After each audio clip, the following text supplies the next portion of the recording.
Broadcasting live. Meister for three in the lead! This on the campus of Mulvane High School, home of the Wildcats. It is round one, evening one of the 2022 Towanda Circle Thunderbird Classic. Good evening, Grizzly Nation. I'm Jack Leake alongside Isabel Redford on the call tonight.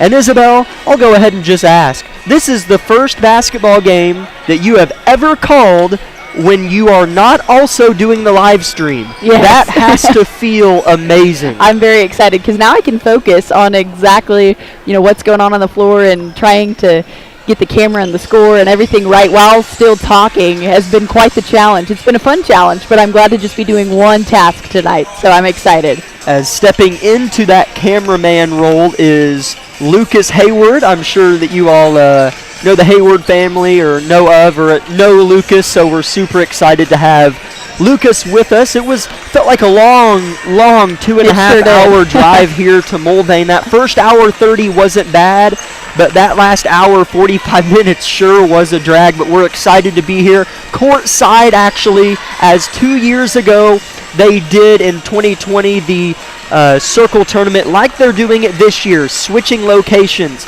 Tonight we're at Mulvane. Thursday we're at home against Wichita Collegiate, and Saturday we are at Towanda Circle.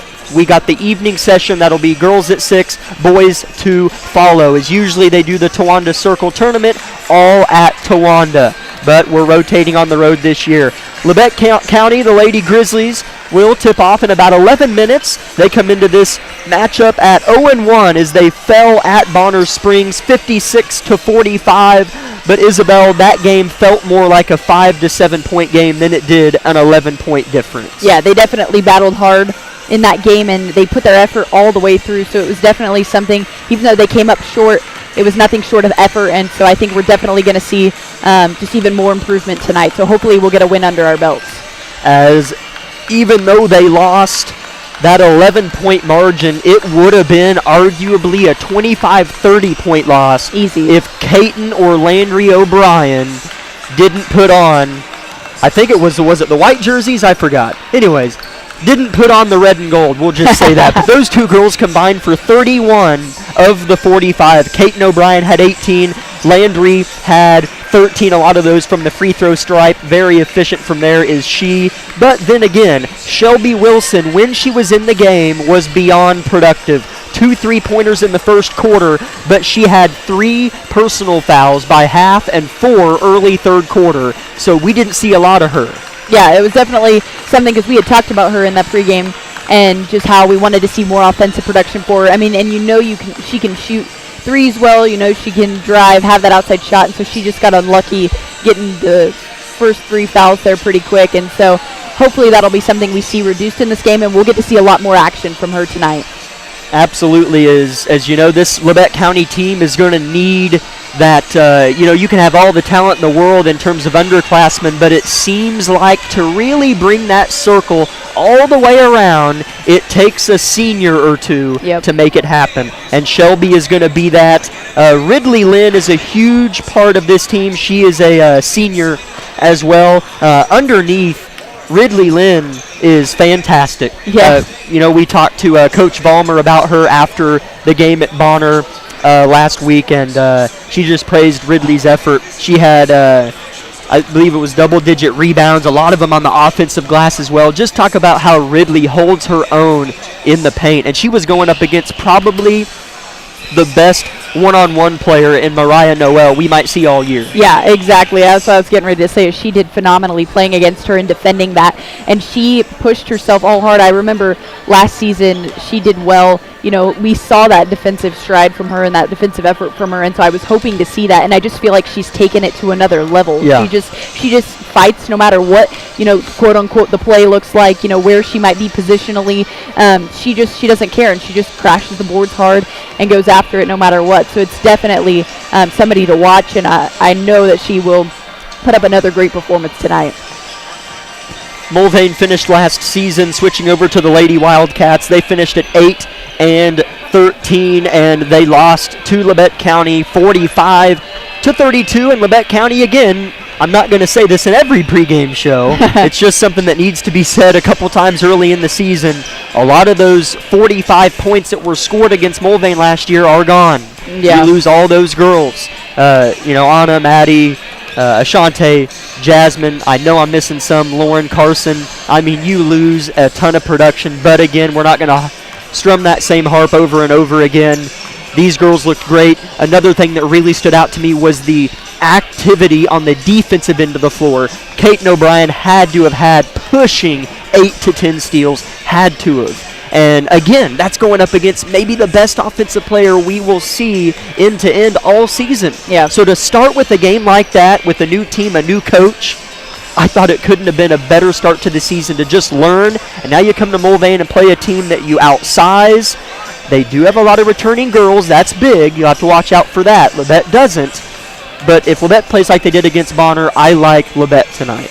Yeah, I agree as well. If we see the same production we saw last week, I definitely think Labette County has a good chance to come away with a win.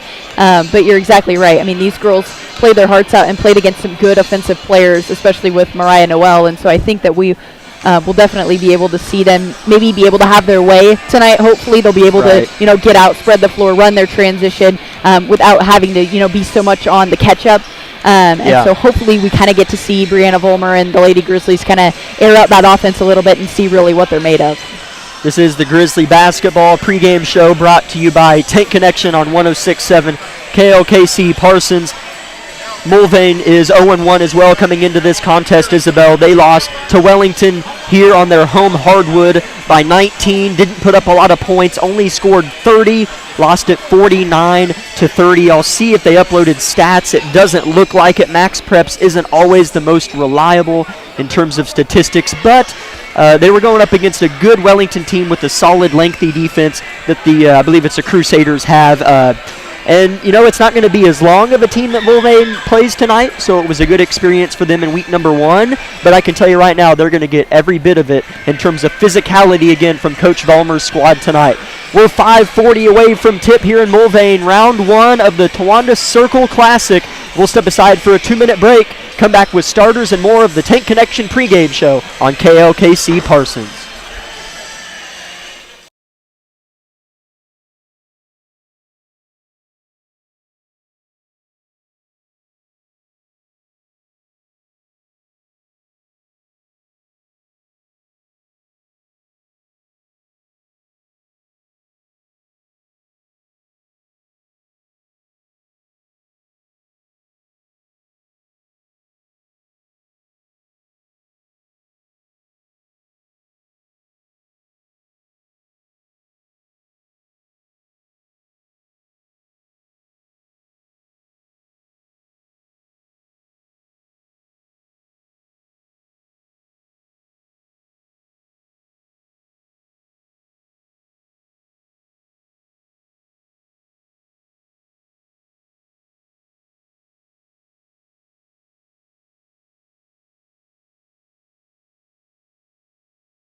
Of the Wildcats, as this is the Tank Connection pregame show on KLKC 106.7 Parsons. I'm Jack Leake, sitting right beside my good friend Isabel Redford as the Mulvane band is going to fire it up again. Mr. Wassenaar, our band director back at Labette, you're being challenged tonight, my friend. And Mulvane's band is great, but I'm not talking about in terms of quality of play. I'm talking about loudness of play. When they fired up that band, Isabel, during that timeout, I thought my ears were going to blow in it. We just kind of looked at each other like, how are we going to talk? I mean, let me know. I think Will's a good faithful viewer. So Will, let me know if you can't hear us. That band is so loud. So we'll do our best. Hopefully they don't play during the game. But starting lineup for tonight's contest is we're 2 minutes and 20 seconds from tip-off. I guess they'll do the national anthem and a few different things after that buzzer sounds. But starting for the home team, the Mulvane Wildcats, number 5, a 5'6" junior, Tegan Garrison. I recognize most of these starters from last year, Isabel, and most of these girls are just juniors, so they were very young last year. Speaking of young, they start number 24, a 5'7" junior, Ashley Young. Number 11, a 5'5" junior, Madison Phipps. Number 25, a 5'7" junior, if I'm correct. This gal's a pretty good shooter, Madison Shaw. Number 33, the post presence for the Lady Wildcats, a 6-foot-tall senior, Lauren Young. And for Labette County, as now I can kind of tone it down a little bit, number 10, a 5'5" junior guard, Kaiten O'Brien. Number 14, a 5'4" senior guard, Audrey Dewey. Number 23, a 5'8" sophomore guard, Landry O'Brien. And number 24, a 5'9" senior guard, Shelby Wilson. And the post presence for the Lady Grizzlies is number 34, a 5'8" senior forward, Ridley Lynn Cherney. We're 65 seconds until tip-off. And Isabel, one thing that hasn't changed in terms of Lady Grizzly basketball are, well, of course, the expectations. You still expect to win the SEK and have a great record by the end of the season and make a push for state, if not make it. But another one is going to be the Lady Grizzlies have always been a hard team outside, as I'm just making sure they're not playing the national anthem, as I think they're going to have a little bit. But in this Towanda Circle Classic, Labette County, the Lady Grizzlies have always played Mulvane really, really tough. They will press them full court for a long, long time. So if you're Mulvane, how can you overcome the pressure of the Grizzlies that they will apply most likely for a lot of this first half, if not all of it? As Isabel will answer that question, she's giving me the eyeball. It's the national anthem here in Mulvane. We'll be back in 2 minutes on KLKC.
pregame show. How can Mulvane handle the relentless, and I mean relentless, Grizzly defensive pressure? Well, it's definitely going to be a tough task for them to handle, in my opinion, because they are very, I mean, that is one thing that you can see season in and season out from these Lady Grizzlies, no matter who's on the floor, is that relentless defense. So I think what they're going to have to do is, you know, they're going to have to work the ball and catch the Lady Grizzlies on their heels. That's the one time that you can penetrate this relentless defense, is being able to find the gaps.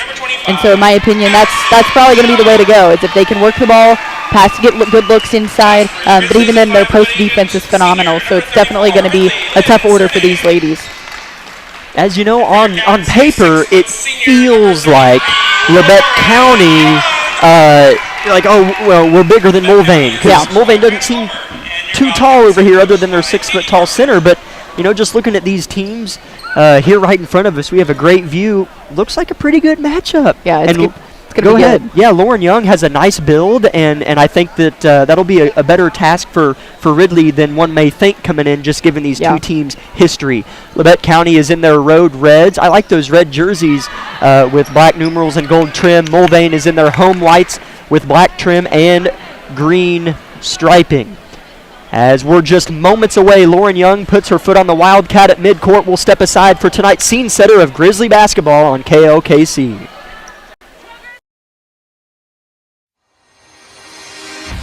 Broadcasting live. Meister for 3 in the lead! Yes!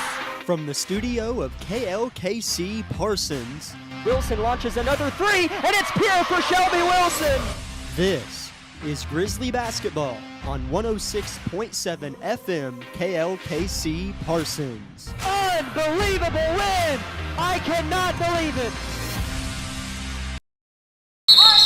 Mulvane wins the opening tip, and the first possession for the Wildcats results in a travel right in front of the pacing back and forth Coach Vollmer.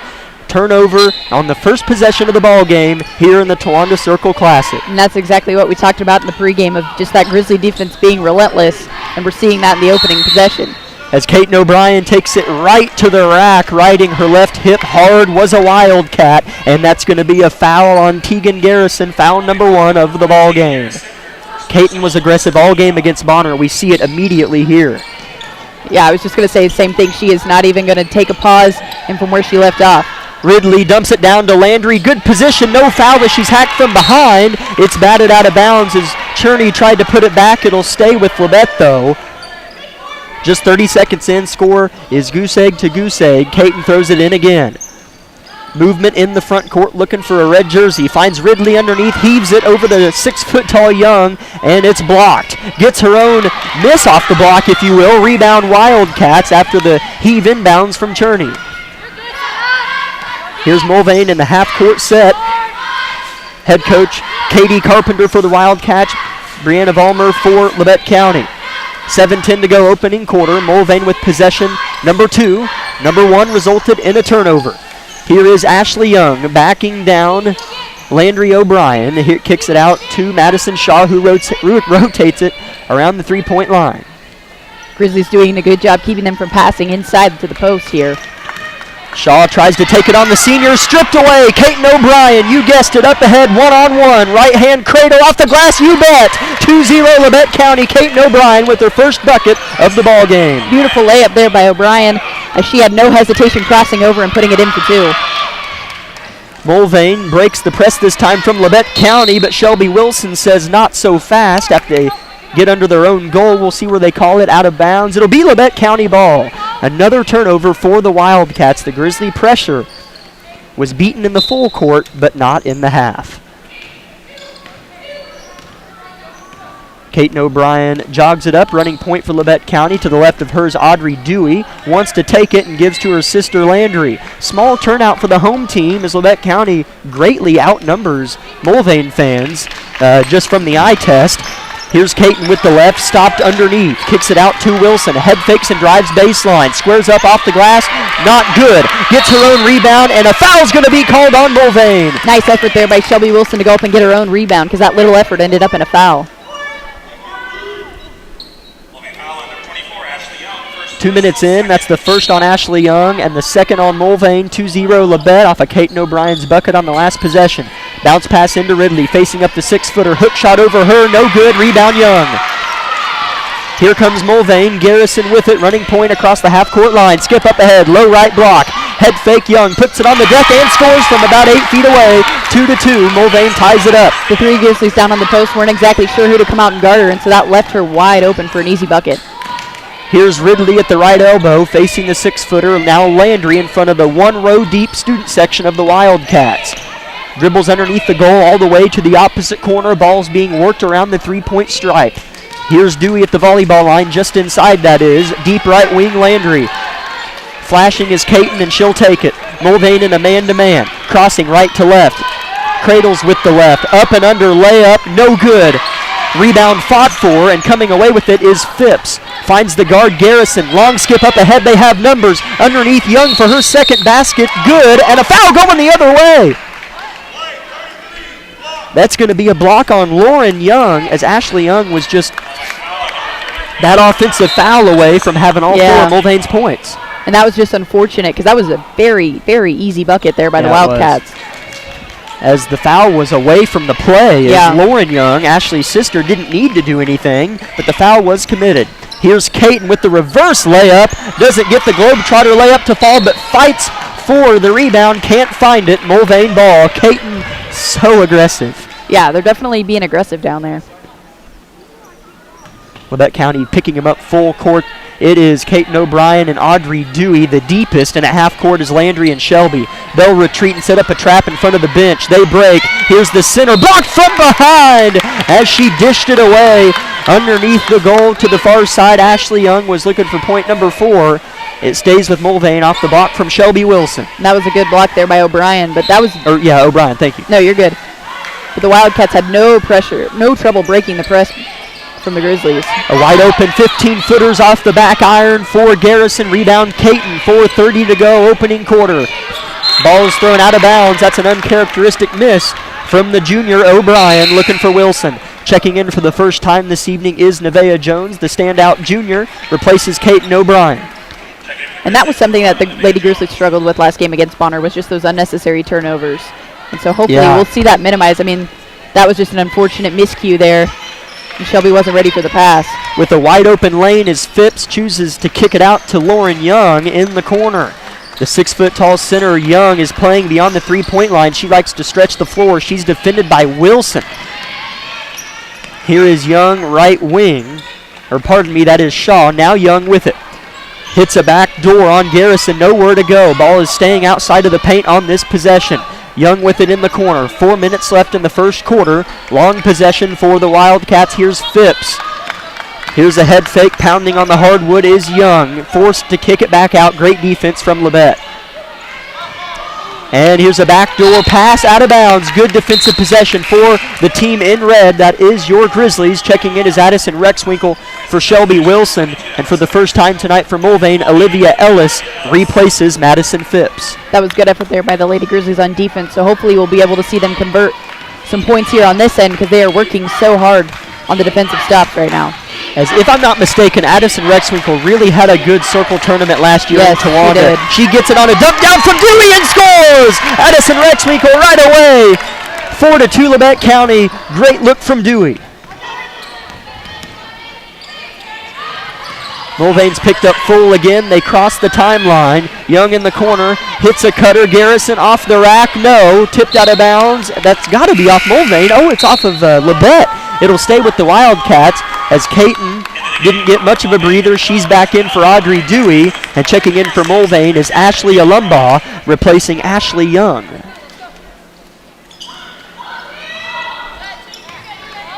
Ball is thrown in for the Wildcats with 3:10 on the clock. Ball's thrown in, and Landry O'Brien picks it away. Here comes Labette County. That was a good read by Landry, as she was able to really take that quickly away from the Mulvane offense.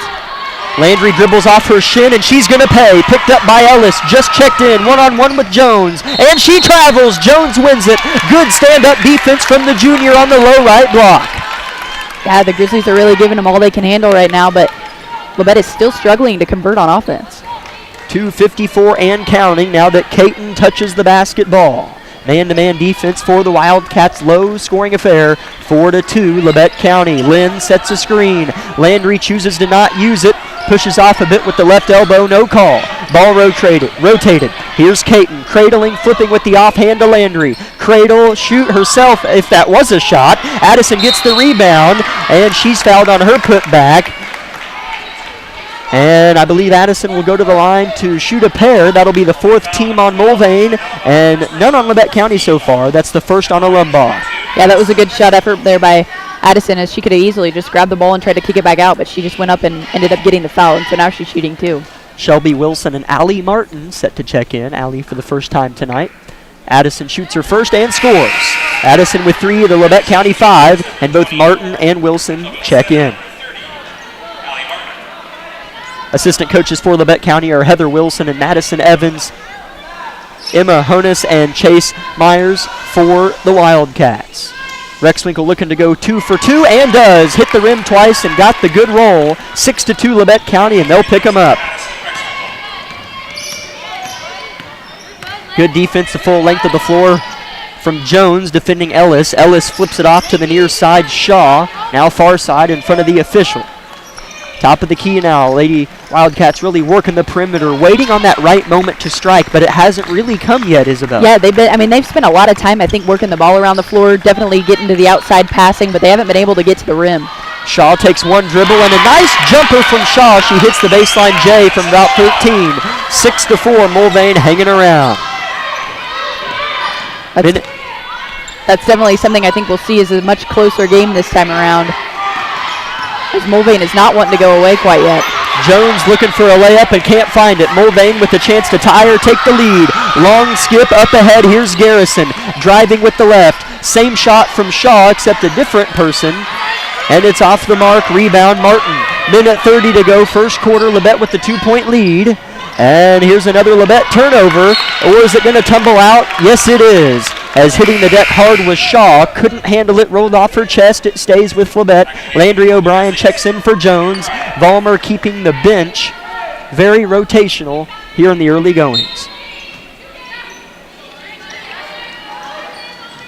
Caton awaits her time to flip it in and finds Martin deep right wing. Landry O'Brien set for the first 3 of the game off the right iron, and then the top post supporting the backboard. That'll automatically make it out of bounds. It'll go to the Wildcats. Checking back in is Ashley Young, a starter for the Wildcats, replacing Lauren Young, the 6-footer.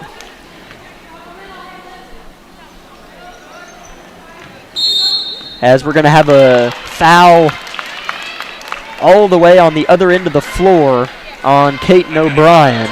That'll be her first. First on Labette County, a minute 18 to go as Caton is still relentless on the guard, Garrison. Mulvane finally gets it across. Ball's flipped to the far corner. Young looking inside, nothing there. Players flashing, players cutting, nothing open so far. Addison gambles on a pass lane, misses. A jumper for the tie, she gets it. It's Madison Shaw. She's on a little 4-0 run herself in this low-scoring game. 6-6. 50 seconds to go in the opening quarter. Shaw is definitely hot right now, and someone that the Lady Grizzlies are going to have to keep a sharp eye on if she continues to stay hot. Rexwinkle on the near side. Dump inside, stolen away. Bad pass from Rexwinkle. Shaw got her paw on it.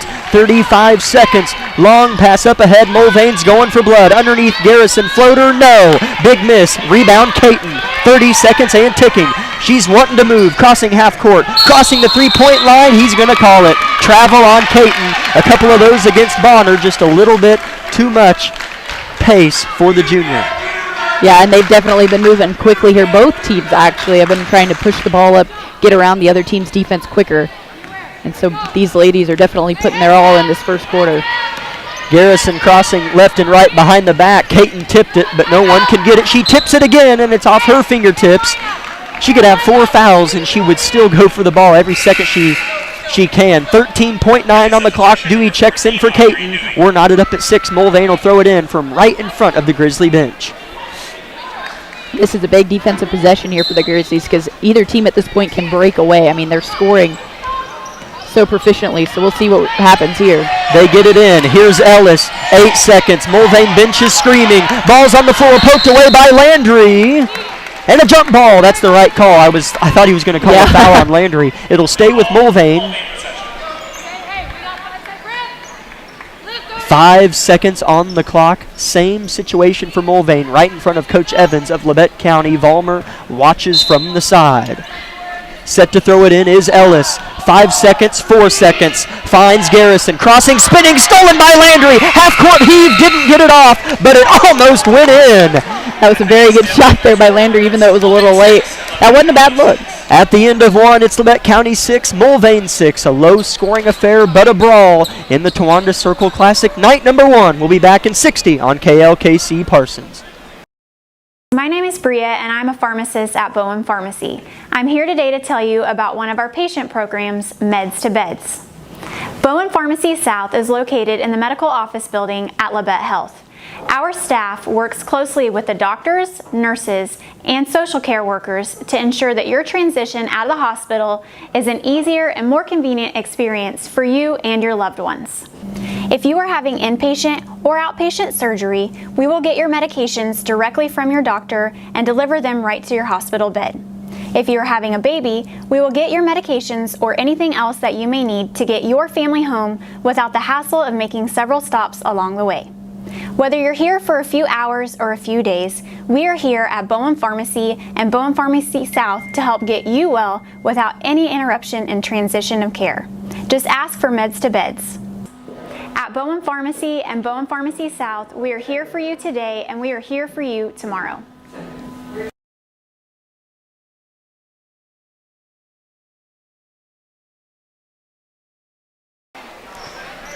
Welcome back to tonight's broadcast of Labette County Grizzly basketball, as we're also live on YouTube. That's brought to you by Labette Health. Big shout out to our sponsors. We'll rattle them off at the next chance we get. Here's Landry O'Brien, meanwhile, missing off the edge of the backboard, getting her own miss and airballing a floater.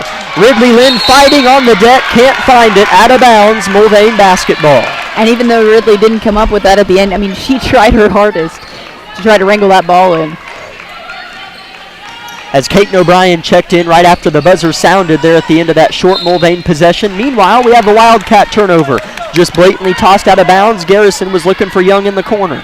And that was smart there by Shelby Wilson because she had closest access to it, but remembered that it was last touched by Mulvane, so she avoided it and let it roll out of bounds.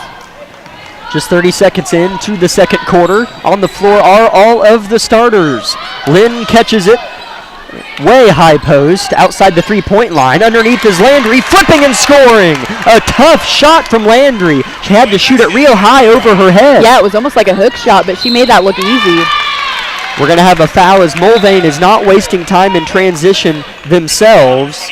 That's on Landry O'Brien. Made the hook shot, if that's what you want to call it. Got 60 feet this way and then fouled. That's her first, second on Labette.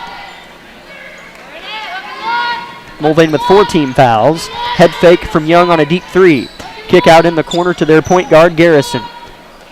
As they're playing 3 out, 1 in, and then 1 just slasher constantly. They're constantly moving. And Labette County's defended it well, but Mulvane's defended them well too. Bounce pass inside to Young. Turn, shooting and missing. Similar shot to that of Landry's, and we have a foul after O'Brien got the rebound going the other way on Mulvane. That's going to be on Lauren Young. That's her second, my goodness. So for their only 6-footer, as looking at their varsity roster, Isabel, their next tallest person is 5'7", and their 6-foot-tall center just picked up her second, and she's a senior as well. Yeah, that's definitely something. When size isn't on your side, that is definitely something you have to take into account. Caton manning the ship, comes off a Lynn screen, cutting is Wilson, catching is Wilson, low block, up and under, has it stripped, she's on the deck, and a foul going the other way. That's got to be on Shelby. Yeah, I don't know who else it'd be on. She must have stepped out. Yeah. Her body must, he acted like it was an offensive foul the way he kind of emphatically pointed the other way, but Shelby just rolled out of bounds, so no foul for Shelby. Quickly underneath is Garrison, nothing there, has to kick it out. Ball rotated once again. 3-pointer from Garrison, finds the bottom of the rack. 9-8 Mulvane. And you could tell even last possession they were trying to get that outside shot, but it didn't go, and that time it fell for them. Here goes Caton underneath, bounce pass, short one to her sister, Dewey tucking and driving. Lynn head fake, has space, off the glass, yes! Big shot from Ridley. 10-9, Labette County reclaims the lead. A tight game here in Mulvane, and for as low of a turnout as it is, the gym is also a little bit tight. You can feel the tension. Here's a steal for Landry on the inside. Coming the other way is she, passing one Wildcat, make that two, kick out Caton, cradles, shoots, misses, and the rebound is tipped around, pinballing. Here comes the other way, Young, chased down by Caton, pivot, travel, going the other way, Tolvane. Turnover Wildcats, my goodness. And you knew, Ashley Young knew that she had traveled there. She just was going a little bit too fast, and O'Brien was able to cut her off and make her stutter step. Full timeout, Mulvane. We will keep it here. So, Lucas, you can just keep me unmuted and let it keep running as we will thank our sponsors for making tonight's broadcast of Labette County Grizzly basketball possible. Big shout out to Labette Health for making Isabel and I's jobs possible. Other sponsors include Labette Community College, Forbes Hoffman Funeral Homes, Clemens Insurance Agency, Woodworth Enterprises, Herman Lumber, Carson Wall Funeral Homes, Commercial Bank, Eye Care Associates of Parsons, Labette Bank, Bartlett Co-op, Labette Center for Mental Health Services, Community National Bank, Tank Connection, Wood Insurance Center, USD 506, The Corner Store, Day and Zimmerman, and SEK Orthopedic. Isabel, anytime you play outside of the conference, non-conference games are known to be tough. They're known to be, those scrappy games. So are conference games, but early in the season, you got to play those non-conference teams that you play once every year. You don't know them that well. You got to travel usually an hour and a half to 2.5 hours. You're tired, sluggish, a dreary day. Labette County's shown it on the offensive end. Yeah, that's definitely, everything you said is exactly right. I mean, it's hard to, come play. It's a little bit easier to get motivated for a team you play regularly, but Mulvane, when you only play them once a year or once every 2 years, it's harder to do that. Plus, you do have to travel. So, thankfully, these Lady Grizzlies, I think, are starting to come to life here. Mulvane looking like they're in a little bit of a 2-3 zone on this possession, as that's what we saw from Bonner a lot. Here's Landry cutting, gets space, and overestimates on the right-hand layup. No good. Rebound Mulvane, and a foul going the other way. As right after every miss, Labette County will stay there and stay there and stay there until you get it over their head. Then they finally go back. That's going to go on Ridley, her first, third on Labette.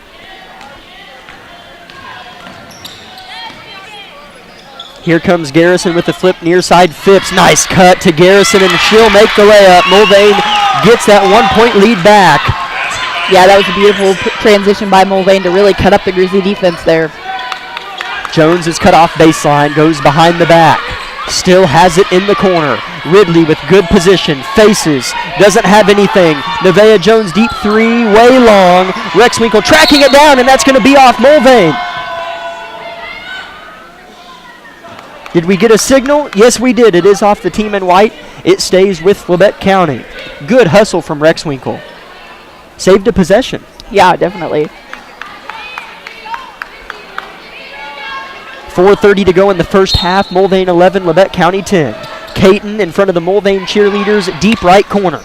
Throws it in. Jones, right-hand floater, hit every part of the rim, didn't fall. Ridley somehow gets the board, misses a putback, still fighting. Mulvane comes away, and that's going to be a foul on Ridley, going the other way.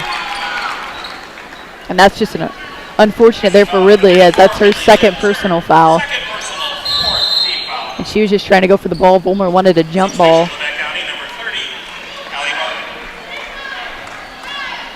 Allie Martin checks in for Ridley. Smart move from Coach Vollmer. Leading scorer for Labette County's Addison Rexwinkle has a 2-point bucket and a pair of free throws.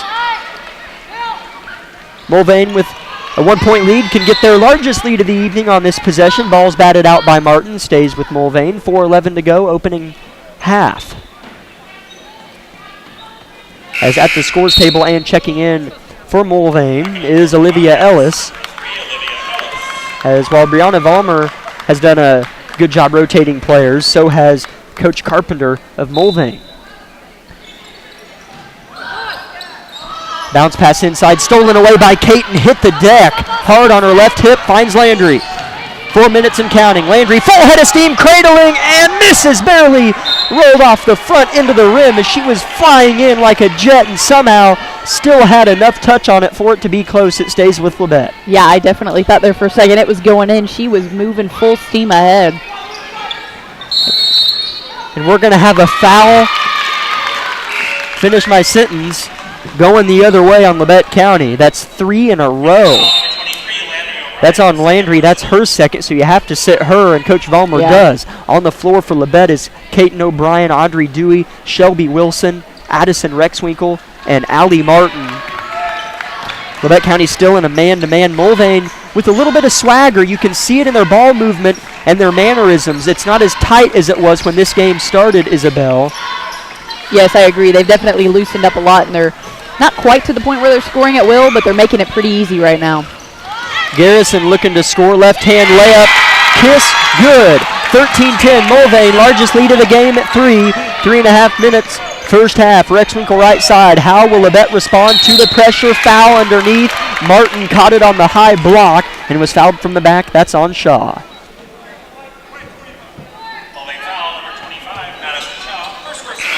Checking in for Mulvane is Madison Phipps. She replaces Tegan Garrison. Garrison is a good point guard. Yes, she is. She's definitely proven that tonight. She can drive very easily and loves to score that basketball, as we've seen. Wilson pressured hard in the face by Shaw on the perimeter, but dishes it off to Kaiten, who's spinning right to left. Forced to kick it out to Allie Martin, not her range. Chooses to dribble, finds Dewey left side. Man-to-man for Mulvane on this possession. They're switching it up in the hands of Coach Carpenter. And a timeout, Coach Vollmer. I like it. Yeah. Labette County's out of rhythm a little bit. Down by 3, largest deficit of the game. 3 minutes, 10 seconds. First half, we'll be back in 30 on KLKC Parsons. With many years of combined experience, Eye Care Associates of Parsons has set the framework in providing comprehensive eye health examinations for all ages and routine vision care for families throughout the 4-state area. Our optometrists and staff provide remarkable care with state-of-the-art technology to help with diagnosis and management of eye health conditions. Give us a call or visit our website to schedule your next eye exam. Eye Care Associates of Parsons. Experience modern eye care.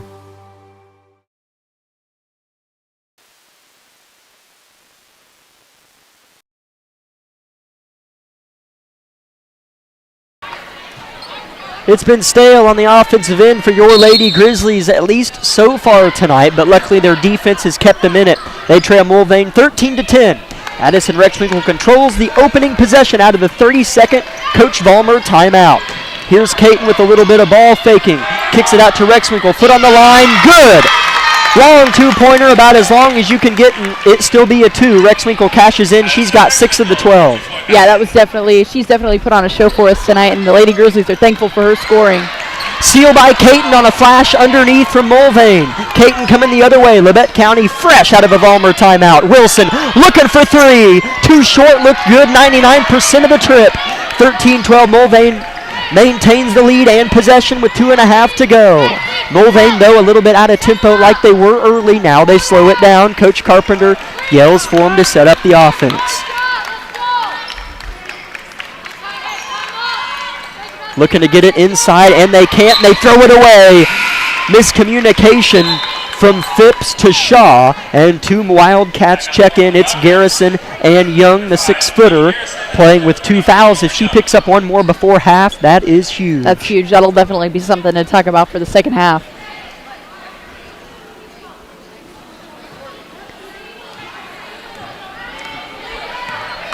Here comes Kaiten crossing the timeline. Labette County feels like they're playing, and they are so much better out of that timeout. It was a great decision for a little bit of an intermission from Coach Vollmer there moments ago as Mulvane had all the momentum.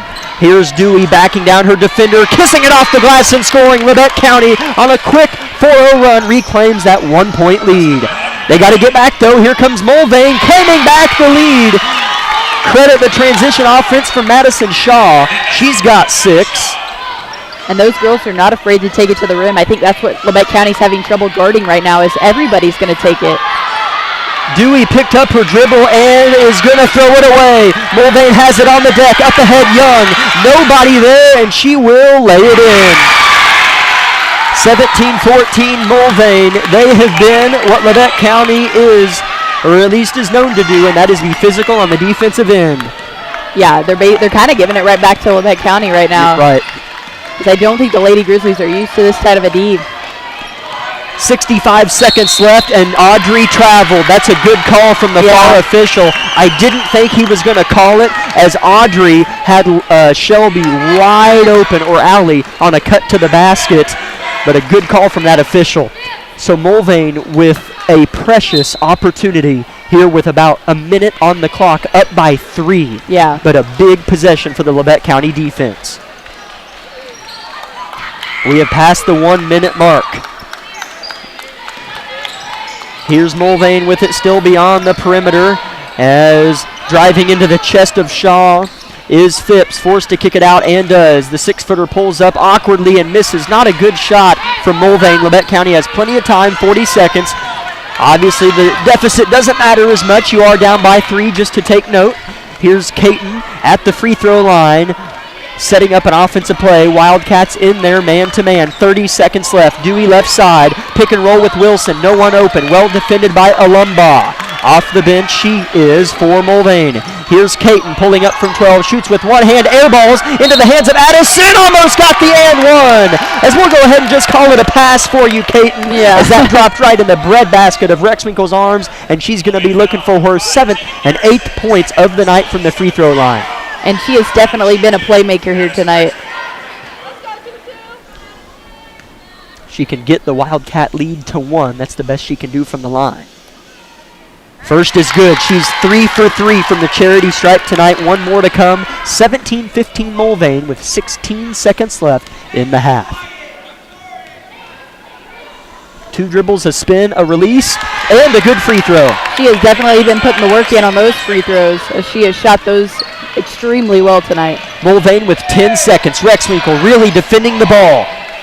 6 seconds. Here goes Garrison. And Rexwinkle is going to force the jump ball. That's got to be called. And it's a travel. I'll take that even more, as that'll be a turnover in the book for Mulvane. So Labette County has 3.8, and a chance as any bucket, unless it's a free throw, will give Labette County the lead going into the locker room. As Dewey slaps the ball lightly in front of the Labette County cheer squad. Throws it into Caton. She's going to get a half-court look off. Even closer than that, a floater from the three-point line off the edge of the rim. She almost made that sucker. As at the halftime break, Labette County trails Mulvane. A great battle in the Towanda Circle opener. 17-16, Mulvane on top. We'll welcome you to the Eye Care Associates of Parsons halftime show here in 2 minutes on KLKC Parsons.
Welcome into the halftime show here on 106.7 KLKC Parsons. Lady Grizzlies trail Mulvane 17-16 at the intermission. We're courtside here in Mulvane High School.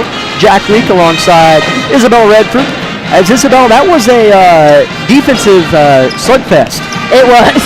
It was nothing short of that. Defense on both ends of the floor were just suffocating and made it hard for the offenses to work. We'd like to thank Eye Care Associates of Parsons, Doctors Gilmore, Newland, and Ray for sponsoring our halftime show here on the station. We got some time, 7 minutes until the beginning of the third quarter. Stats for you, not too many, but each team did have that score that pushed just a little bit ahead of the pack. It was Tegan Garrison for Mulvane. She had 7, all of them in the second quarter. Madison Shaw got hot midway through the first. She had 6. And Ashley Young had 2. 3 different scores for the Wildcats and 5 for Labette County. Leading the way was Addison Rexwinkle with 8 of the 16. Addison coming off of the bench with 50% of Labette County's points. And Isabel, that is something that you see a lot happen with good teams. Some teams, when their starters can't score, they don't score. Yeah. But Labette County's always been 8 or 9 deep, at least 7 deep. And Addison's been a key cog of that the last couple years. And, I mean, she isn't here tonight physically or mentally. We're down by 9 right now. Yeah, exactly. And I think that was something that I was going to touch on, is the fact that there will be nights that your starting 5 it's hard to get them into rhythm, or they're just not on shot-wise, and they're just struggling to make points, they're struggling to make baskets. And so I think that's definitely something to be said for their bench, and to be able to say that of Addison. If she's just coming off, and it doesn't matter to her where she's at as far as position-wise, but she's just going to go and crash the boards, get that offensive rebound, and put it back. And I mean, you've seen much of her scoring come from the free throw line. So it really, even though she hasn't gotten the bucket, she's still putting in the effort to go and go score. And so I definitely think that we'll see more out of her this second half. I definitely think Coach Bulmer will encourage her to keep going. But as far as the starters, they definitely are going to have to up production if they're going to see a win tonight. I agree. Yeah, I mean, absolutely your bench can win you games. That's what they're there for. You have to have them. And, you know, sometimes they're just as good players as the starters, but you can only start 5, so you have to have a bench. Yeah. I think, you know, Coach Self of Kansas says it so well. People get so caught up in who starts. Yeah. Who's starting, Coach? Exactly. Who's starting? And he says it's a lot more important who you have in the game at the end rather than who you have in the game at the beginning. Yep. And so tonight, Addison might be in this dogfight with 5 minutes to go. Your starters aren't always going to be there, you know, late in the game. They're human too. You know, they're not perfect. And so, but I agree. You're definitely going to have your starters step up to some degree. Somebody. Yeah. You know, last game, obviously, Caton had 18 and Landry had 13. And, I mean, you can't expect them to just dominate every single game. No, yeah. And it's going to be harder and harder because teams are going to say, all right, the O'Brien girls, got to guard them, guard the O'Brien girls. And that's hard. That is hard, especially as a junior and sophomore in high school, to just be the complete focal point of a scouting report. And Caton just has 2, and Landry just has 2, along with Audrey, Dewey, and Ridley Cherney. So 5 different scores for Labette, but one of them will step up. Somebody will, I can almost guarantee you. The scoring will loosen up. But, you know, the way Mulvane's playing, they're pushing the pace right back at Labette County, and they haven't liked that. Yeah, they definitely haven't. It's funny because a lot of times they'll be the Lady Grizzlies will be the ones to push the pace, or they'll set the tone and kind of, you know, push, you know, move the ball fast down the court and catch the defense on their heels in those transition plays. But Mulvane's putting it right back at them. I mean, they have scored almost at will, and it's been kind of impressive to kind of watch a team play very similar to the Lady Grizzlies style. And so we have seen that. Just I think they've struggled in guarding how well they cut to the basket, and how when one of their guards decides to drive, they'll just go, and they're like, oh, how do we guard this? They're just slow on moving their feet. So I think if they can improve that, they're going to see a lot less scoring for Mulvane, and then we're going to see on the offensive end a lot more scoring production for the Lady Grizzlies. Labette County and Mulvane each scored 6 a pop at the end of the first quarter, and then in the second quarter, Mulvane bested Labette County 10 making it 17-16 at the end of the first half. As Isabel, as a coach, it seems like coaches always, they don't want to have to play zone. Yeah. Well, we want to play man if we can. We want to play man, But a 2-3 zone, Mulvane hasn't really done much from the perimeter. They haven't even looked to score from the perimeter, so we don't know what that looks like in terms of if they can do it or not. But a 2-3 zone wouldn't be a horrendous idea. No, because I think you're exactly right how they say they are not doing, where they're getting us is on the interior. And so I think especially if the Lady Grizzlies can run the zone well and stop that inside scoring, then I think it forces. Now if Mulvane ends up picking up on outside scoring, if that 2-3 zone forces them to shoot those outside shots and they start making those outside shots, go back to man. But it also saves your team a little bit of energy to run a 2-3 zone. So if you can encourage your girls to move your feet and go to the ball and block as it's getting passed around the wing, I think it'll prevent some of that interior scoring. Mulvane leads Labette County 17-16. We're a minute 45 from the beginning of the second half. This was the Labette County halftime show brought to you by Eye Care Associates of Parsons. Doctors Gilmore, Newland, and Ray will step aside for 60 and be back with third quarter action on KLKC Parsons. Bowen Pharmacy supports the Parsons Vikings here, and here, and here. It's our goal to keep you covered. At Bowen Pharmacy, we give no excuses for you not to make it to the game. And it's always a great day to be a Viking.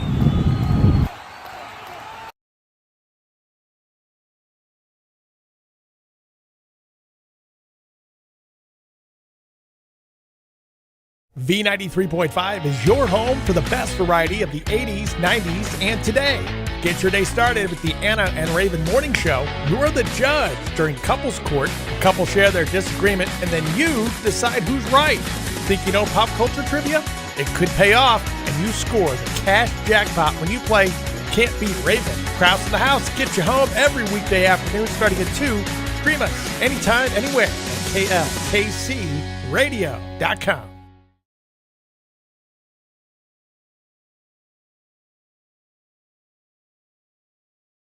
Coach Carpenter, along with assistant coaches for Labette, Coach Wilson and Coach Evans, and for the Wildcats, Coach Honus and Myers are getting their final words in with their squads, as it will be Labette County basketball to open things up. In quarter number 3, I'm Jack Leake, alongside Isabel Redford, Lucas Hayward on the camera tonight. We hope you're enjoying the broadcast on the radio or on our YouTube live stream.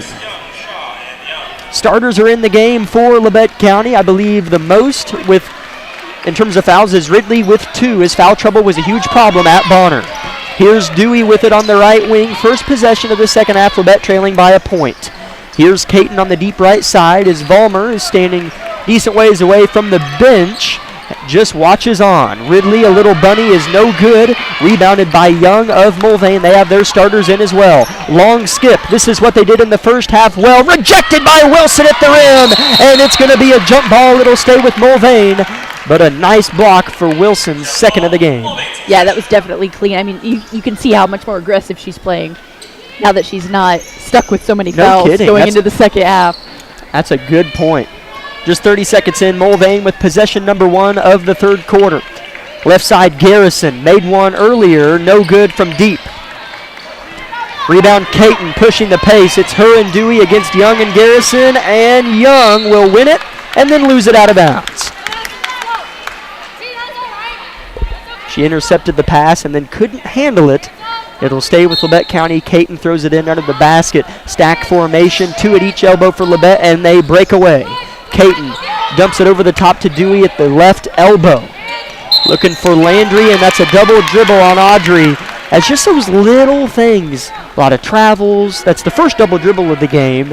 A lot of passes out of bounds. A few things just need to be cleaned up. Yeah, that was definitely, I mean, we saw that a lot at Bonner, so it's a good thing we're not seeing that as much here. But you're exactly right. Just cleaning up those few technical things I think will help these Lady Grizzlies not get as frustrated and, suffer from these turnovers. Scoreless a minute into the third quarter from both squads. Garrison flipping. Now Ashley Young, top of the key, defended by Landry, chooses the left side. Backing down, Lynn pressures from the backside. In front of Coach Carpenter with the rock is Phipps. Similar offense. Why would you change after you beat Labette County in one half? Yeah. They're continuing to flip it beyond that three-point line and just flashing and cutting the whole time. Man-to-man from Labette County, right wing, dribbling with the left hand is Young. Dribble handoff to her sister, the 6-footer. Backing down, Ridley and facing. Now backing, shooting with the right, too strong. Rebound, Dewey. Nice defensive possession from your Grizzlies. 6:15 to go. Both teams still scoreless. Here's Wilson, left open, didn't expect it. Three-pointer way short, air ball, and saved into the hands of Ridley, who was unfortunately out of bounds herself. Turnover, Labette County. Yeah, and I just don't think Shelby Wilson expected herself to be that's as tough. wide open as she was, and I think that almost made her second-guess the shot. As she had to catch it facing the half-court line, as that's where Yeah. the ball came. Completely turned to the basket 180 degrees without dribbling, no motion. Your point of view is thrown off. That's a tough shot. Here's a dump inside to Garrison. Double team, now tripled. Ball's tipped by Landry, but in the hands of the Wildcats. A three-pointer is no good. It was Phipps on the three-pointer. Garrison with the rebound off of Ridley's knee. Still fought for. Here's Young with it. Fresh possession in the half court for Mulvane. Now it looks like the Lady Grizzlies are in a 2-3 set. As it is going to pay off as Wilson hits the deck. A jump ball, this time favoring Labette County, as the defense is definitely a little bit better, disturbing those cutting lanes. Here's Rexwinkle checking in for Shelby Wilson. And I think Volmer recognized that because originally in the first few possessions they were in man, and they were suffering from those cuts from the Wildcats. So nice to see her switch it up and try something else.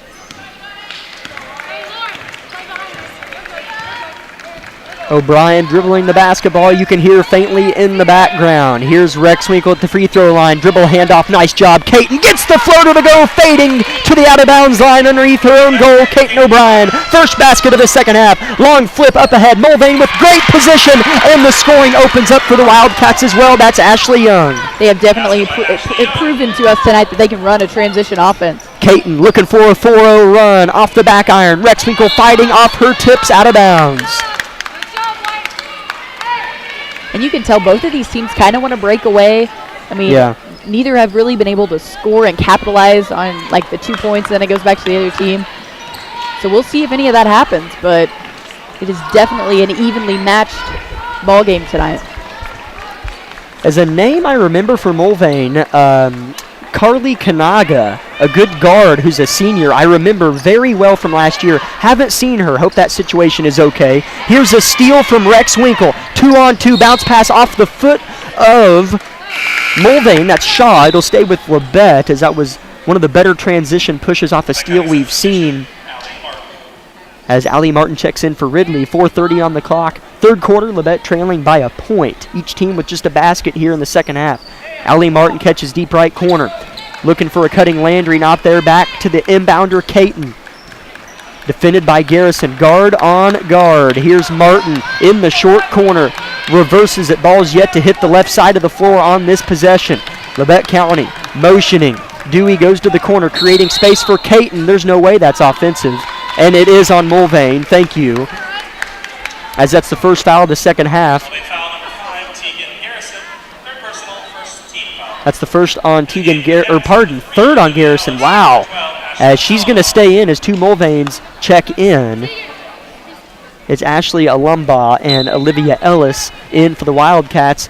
That's the first foul of the second half, as I mentioned. Ball's flipped into the hands of an awaiting number 30. That's Martin.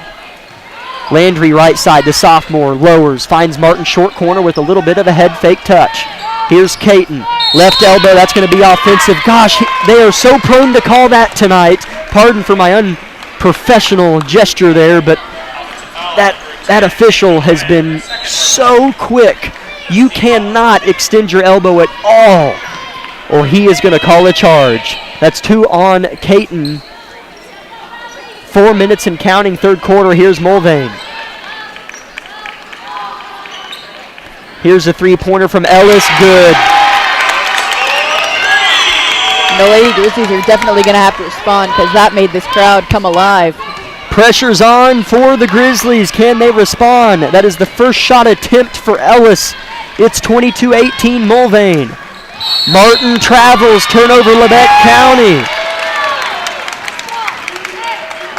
And again, that's just another one of those unfortunate technicalities that have plagued the Lady Grizzlies so far. You got to have your mind where your feet are. Always thinking next play. And right now, Labette County isn't sure what's going to happen in the next move that they make, in the next fake that they make. It's just kind of happening, and it's not working. Martin takes a seat with Dewey on the floor.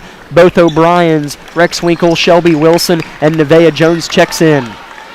Mulvane with a chance to what feels like busted open in such a low-scoring game. Garrison getting to the rack, no foul called, layup, no good. Put back is Mulvane with a 6-point lead. And this is where the Lady Grizzlies have to respond. As looks like Coach Vollmer's going to call a timeout. That's Madison Shaw with her 8th point of the game. Timeout, Vollmer. Labette County trailing Mulvane by 6. It's a full. We'll just take 30 so we don't miss any action on KLKC Parsons. High school sports fans, follow your team live with the free ScoreStream mobile app. Just download ScoreStream to get real-time scores, photos, and awesome video from your game and your rivals. Plus, follow your favorite teams and friends. Get real-time high school sports from ScoreStream. Day & Zimmerman, one of the largest privately owned companies in the U.S. with operations across the country and internationally. We are comprised of multiple brands that put people to work, protect our freedoms, and improve the world. The Parsons, Kansas location has manufactured munitions for over 50 years for our country's warfighters. Day & Zimmerman has immediate openings for production operators starting at $18.02 an hour on our weekend crew. Work a 12-hour day shift Friday, Saturday, and Sunday and receive 40 hours of pay. We also offer competitive benefits. Apply today.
Welcome back to Mulvane. I apologize for the late return to play as Landry O'Brien got to the free throw line and made one and missed one as Mulvane had an empty possession while we were on break.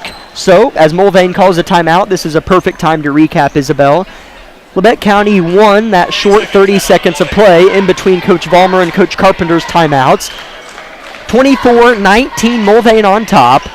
A 5-point lead, essentially nothing. In a low-scoring game, it feels more like 8 or 9, but you know how Labette County can get on the defensive end and how it can turn into points, so very doable. Still have a whole quarter left, 2.5 in this one. How can Labette get back in it? Yeah, this is definitely a very winnable game for Labette County, and I think for them it just needs to be a concept of, playing fundamental defense, not letting them get the easy cuts because they've had a lot of those. They've allowed Mulvane to simply walk to the rim, essentially. And so I think they just need to tighten that up on the inside and be able to convert those steals to baskets on the other side. And I think it'll definitely have room for potential. As the ball is tossed in, and Landry O'Brien's going to pick up her second or third. That might be her fourth. Oh.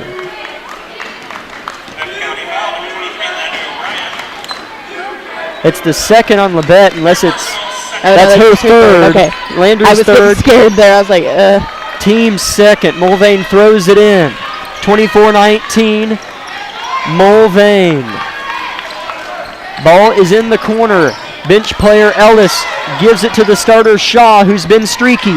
Rex Winkle steals it out of bounds off Garrison. Labette County ball. That's exactly what the Lady Grizzlies needed right there. They moved their feet, They got in their face and were able to get a turnover, so we'll see if they can convert here.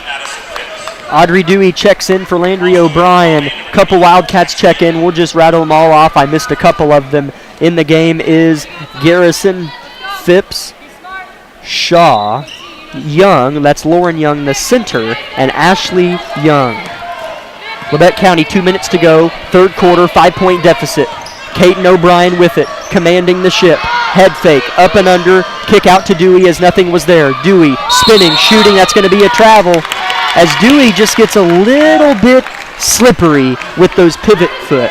Yeah, I mean, she's really good With at that making pivot those foot. moves, Yeah. and when she does them correctly, it's beautiful, but that time it just got a little ahead of herself. She knows what to do every single Yes. time. High basketball IQ, very high basketball IQ, but does it sometimes just a couple clicks too fast. Labette County's missed a couple opportunities on the last couple defensive stands. Shelby Wilson's going to steal it. Credit Caton the steal. Shelby just picked it up, rather. Here's Caton from about 12 feet. Her favorite shot, no good. Lynn with the board. Lynn with a putback. 24-21. Labette County on a 3-0 run. 90 seconds to go, third quarter. Turn it up, Labette County defense. And when you need to rely on Ridley, there she is with the rebound and the putback. That's why you always trail. Caton gets her hand on another basketball that tumbles out of bounds, hits the scores table, stays with the Wildcats, but Labette County's defense is raising its head. You can definitely tell there's a lot of their momentum swinging their way, and they're feeling good about this. Minute 16 left in the third. As we have a loose or untied shoelace. As man, I'm telling you, I remember my 8th grade year. We were playing Mound Valley in the tournament. I had an untied shoelace, and my hands were trembling. Have you ever tried tying your shoe in front of 500 people? It is impossible. Mulvane throws it in. Ball's in the corner. It's Young. 65 seconds, third quarter. Mulvane dribbling around. Another hand on it, Dewey. But getting behind her is Phipps as she recovered, forcing the... Never mind, it's not a jump ball. Garrison launches a three, and it's good off the window. Oh, my goodness. That was about 0.5 seconds away. A jump ball should have been called. That was very interesting. I was expecting a whistle. Here's Caton O'Brien trying to respond. Lynn underneath. She does. That was a Big beautiful time shot. putback. She did that off of 1 foot. I was not sure that basket was going to go in. Ridley has 6. Garrison has picked up her 10th point. Labette County within 4. 30 seconds left in the third. Young dribble handoff. Garrison gets an edge. Met by Lynn. Kick out three-pointer. Too short for Ellis. That's got to be over the back. And it is. All right. That was a good call there. I was not sure they were going to call that. I thought he was just going to say she tipped it out of bounds, but that was clearly an over the back by Lauren Young. Big 18.5 for Labette. They trail by 4 points. That is 3 on Lauren Young. She's played with 2 since midway second quarter. Mulvane with 3 fouls, Labette with 2. Crossing half court is O'Brien. 10 seconds on the clock. Uses the Lynn screen. Head fake, 6 seconds, and she traveled. And that's just frustrating. You can tell that Caton O'Brien was not happy about that. 6.7 is about the ideal amount of time to get into the paint and try to draw a foul. Garrison's going to let it roll. Picks it up at the opposite volleyball line. Gets by Rexwinkle. Gets by Wilson. No foul called, luckily for Labette, as she heaves it, and it's no good. At the end of 3, Mulvane 27, Labette 23. It felt like Labette turned it up on defense, but they were still outscored by Mulvane in the third. We'll talk to you in 60 on KLKC Parsons. Everybody is different. Some get injured, while others simply wear down. Whether it's on the court, on the field, or at the gym, Labette Health's orthopedic and sports medicine team has the training and skill to repair, restore, and renew. We share the same goal, and together we'll write your comeback story. For more information about Southeast Kansas' leading orthopedic and sports medicine team, go to labettehealth.com. With many years of combined experience, Eye Care Associates of Parsons has set the framework in providing comprehensive eye health examinations for all ages and routine vision care for families throughout the 4-state area. Our optometrists and staff provide remarkable care with state-of-the-art technology to help with diagnosis and management of eye health conditions. Give us a call or visit our website to schedule your next eye exam. Eye Care Associates of Parsons. Experience modern eye care.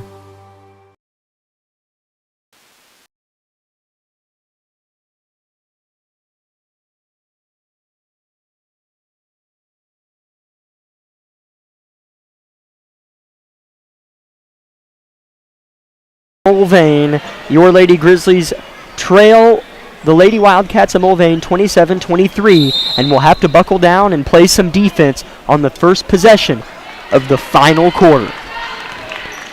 Man-to-man face for Labette County and a travel on Madison Phipps. They return the favor as Caton traveled on the last possession for Labette in the third. And that's huge because in the fourth quarter, every possession matters. Here's Landry. Jim starting to fill up. Landry cradling off the glass, in and out. Lynn with the rebound. How is that a foul? As it's going to be a foul going the other way, as that is just an all-out brawl for the rebound. Yeah, I'm not sure on that one. That's Wrigley's third, each team with 3 team fouls. There have been more offensive fouls in this game. That is true, yeah. More than defensive. I would put any amount of money on that. I take that. I can't say stuff like that live because someone might research it. Yeah, I take that back. Here's a steal by Landry, and then it's stolen right back, but out of bounds. It stays with Labette. As checking in for the Wildcats is Olivia Ellis. She's been a key piece off the bench quietly. She hit a 3-pointer to put them up by their largest lead that was 6 earlier in the third. Having a seat is Phipps, a starter. Caton set to throw it in. Has to find somebody. Lynn underneath. Misses the bunny. She doesn't miss that often. Yeah, that is definitely uncharacteristic for Ridley. Long pass up ahead. Leaving the ground early is Landry, and she's going to pay. Scoring underneath is Young. First bucket of the fourth. They lead by 6. Here's Caton underneath to Lynn. Steps into it. Blocked from behind. Batted around. She finds it again and is fouled. And Ridley, it pays off if you never give up, and she didn't. She'll shoot a pair. And again, we're seeing that aggression out of Ridley to just continue, even with her own shot.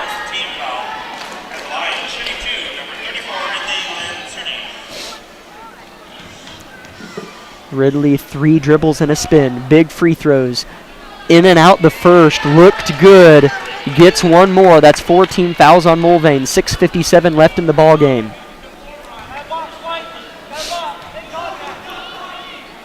Jim is silent. Second, too short. Didn't use her legs. Rebound Wildcats. Here's Garrison. You talk about a big possession. This goes to 8 or 9. That feels like a lot. Especially this late in the fourth quarter. Young flipping it around to her sister. Right back at the volleyball stripe is Shaw. Now at the top of the key is Garrison. Shaw left side.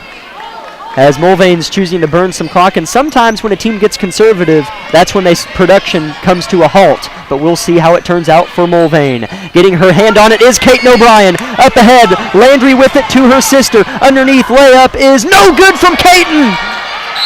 And a foul going the other way on Ridley. That's foul number 4.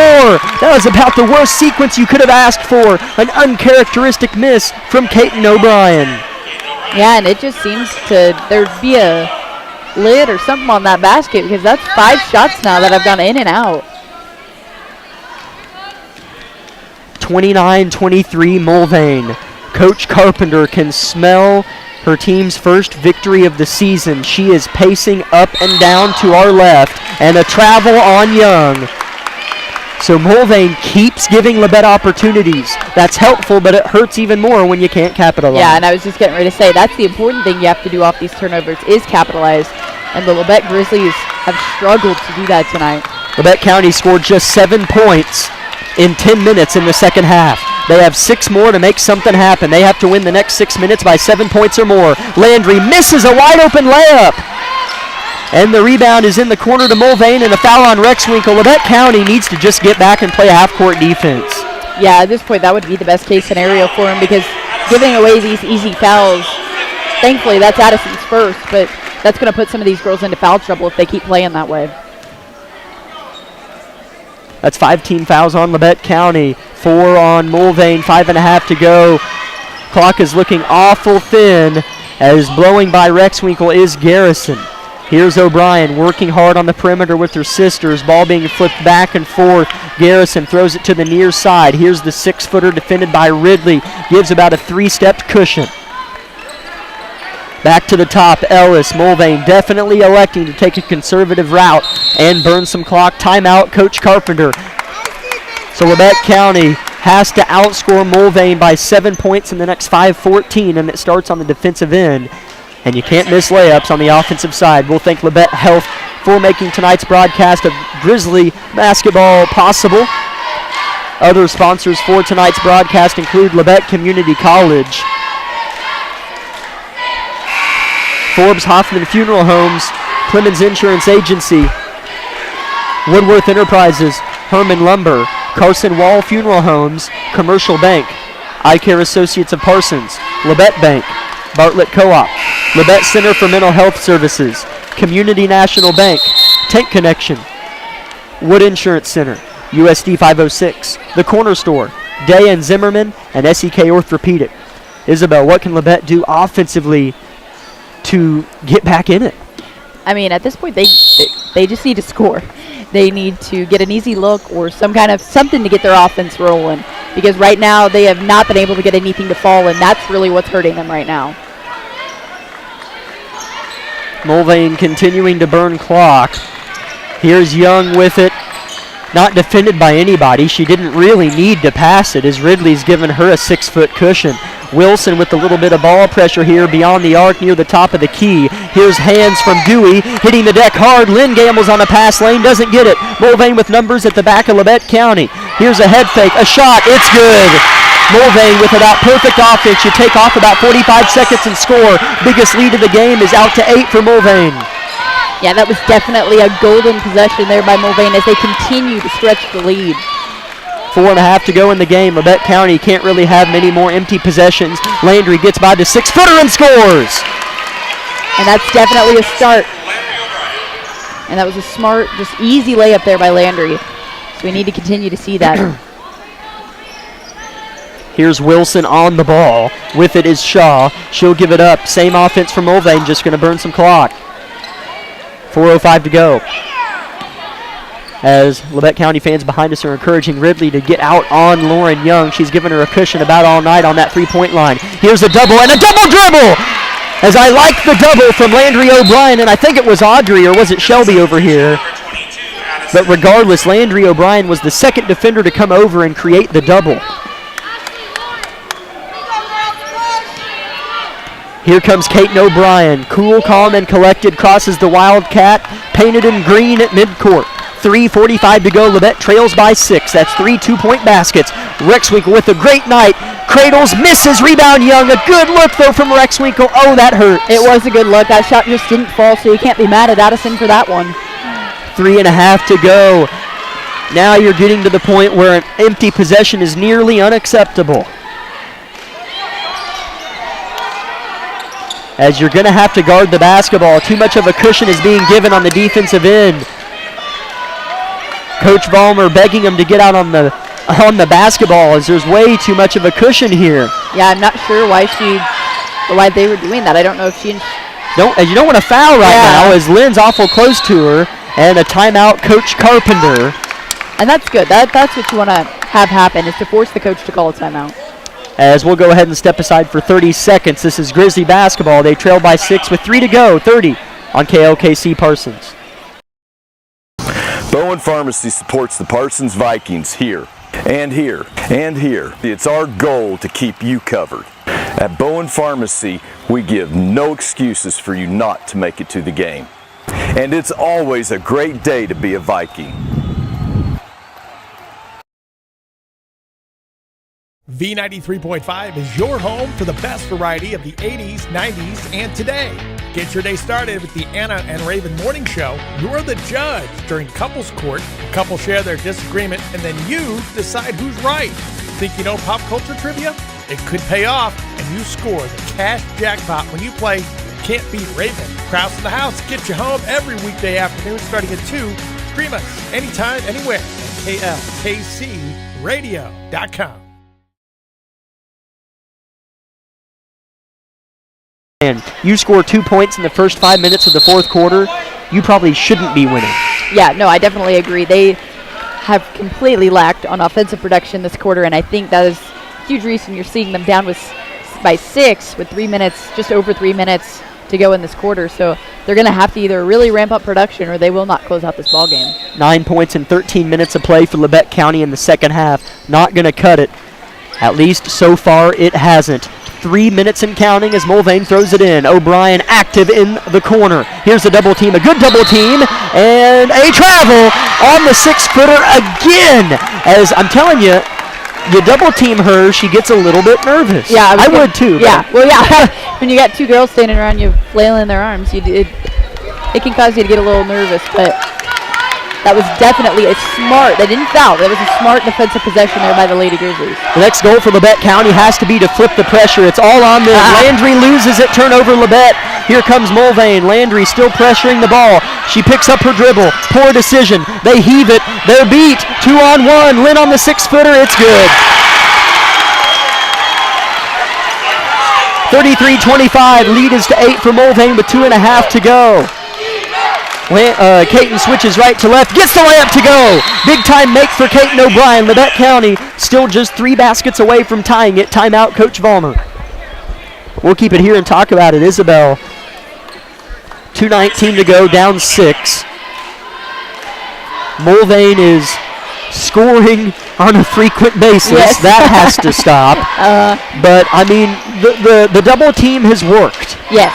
If you can get them flustered, push them into the corner, push them into a trap, I mean, you won't win that every time, but it definitely right now is causing them to kind of lose their focus a little bit, fluster them a little bit, and so I definitely think they need to continue to do that. And then offensively, make smart passes, smart plays. You know, if the drive isn't there, don't force it. Kick it out or pass it around rather than trying to go for it, because you don't want to force shots. If you get the second you get stressed, you're going to make those poor shots. You're not going to have your natural flow of your shot process. So the Lady Grizzlies can definitely do it here.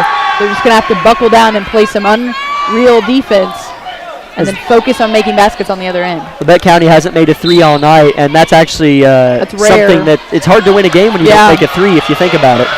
As here comes Garrison breaking the press. She's quickly double teamed. Pass across the paint. Young is open and a good foul from Rexwinkle as Young was wide open, and if Rexwinkle didn't collapse on the ball, this place would be erupting after a 2-point basket. Yeah, and that's only her second personal foul, so that is, that's a smart play, and she made sure she didn't make the basket.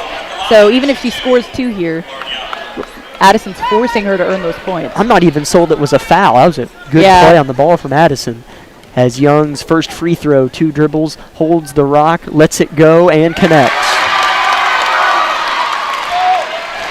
1 more to come for the center. 2:11 to go, lead back to 7 for Mulvane.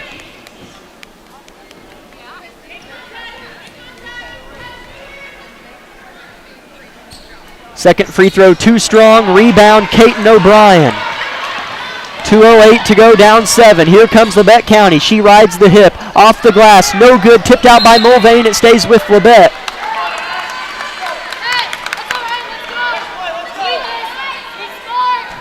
Caton the inbounder. 3 Lady Grizzlies in the paint. Landry, the safety outlet, throws it into Lynn. Wide open for a layup. Good! And 1! I didn't see the foul. I didn't either. And 1! I would have been more enthusiastic, but I saw nothing. I didn't think there was a Wildcat standing there. Yeah, I thought that was a clean play as well, but now we're going to have Ridley at the line for an and 1. Big time and 1 from the senior. Gets Labette County within 5. Missed her last 2 free throws and makes this one. That put him within 4. Labette County's within 4 with 2 minutes to go in the game. Pressure is on you, Mulvane. Garrison gets by Rexwinkle. Ball poked away, but still in the hands. Caton's so close to a foul. Mulvane feeling the pressure, looking to get downhill, jump stop. Ball is hacked at. Yep, that's a foul. And that's going to put him in the 1-and-1 though. So this is a high-pressured situation if you're Mulvane at the free throw line. Because if you miss the first, you don't get a second. It's going to be, I believe it's Shaw, so she's one of their better shooters at the line. So she's probably one of the ones you would want at the line. That's 4 on Landry. Audrey Dewey checks in for Addison Rexwinkle. We'll let Shaw chew on this free throw mentally a little bit longer. Shaw at the line shooting a 1-and-1. One dribble, releases and hits. You don't really expect her to miss her free throws, as there have been hardly any free throws shot tonight, not a lot. As the lead is now 5-4 Mulvane, she has one more. Misses the second, rebound Dewey, so Labette County slowly gaining. Dewey has to find an outlet. 95 seconds to go. Landry up ahead to Lynn. Lynn dribbles off her foot. Mulvane ball. That is a dagger. Doesn't end it by any means, but that's a dagger in the old chest. That's definitely unfortunate, as Ridley was arguing, saying it was a kicked ball, but it's still going to be for the Wildcats. Caton gambles on the entry pass and misses. Here comes Mulvane. Open hardwood in front, now forced to pick it up as they throw it across the paint. A shot is up and good. Up by 7 is Mulvane. 1:20 to go. Things are looking gloom for Labette County. Here comes Dewey looking to drive. Jump stops, nowhere to go, and a timeout on Coach Vollmer. Or timeout, Coach Vollmer. Mulvane leads by 7. 1:13 left in the game. We'll be back in 30 seconds on KLKC Parsons. With many years of combined experience, Eye Care Associates of Parsons has set the framework in providing comprehensive eye health examinations for all ages and routine vision care for families throughout the 4-state area. Our optometrists and staff provide remarkable care with state-of-the-art technology to help with diagnosis and management of eye health conditions. Give us a call or visit our website to schedule your next eye exam. Eye Care Associates of Parsons. Experience modern eye care. High school sports fans, follow your team live with the free ScoreStream mobile app. Just download ScoreStream to get real-time scores, photos, and awesome video from your game and your rivals. Plus, okay, this is the stand where we get it to one possession. Never happened. The closest Labette County's gotten is 4, and that was about a minute ago. Now it's back out to 7. Yeah, we definitely thought it was going to be close a few times, but they just were not able to make enough offensive production to catch up with these Mulvane Wildcats. As the Grizzly men have entered the gym, they're on, I think that's the north side, as Caton flips one off, way too strong, rebound Young, and she's fouled from behind hard from Caton. And that'll be 1-and-1 at the other end. Oh, that's on Audrey Dewey.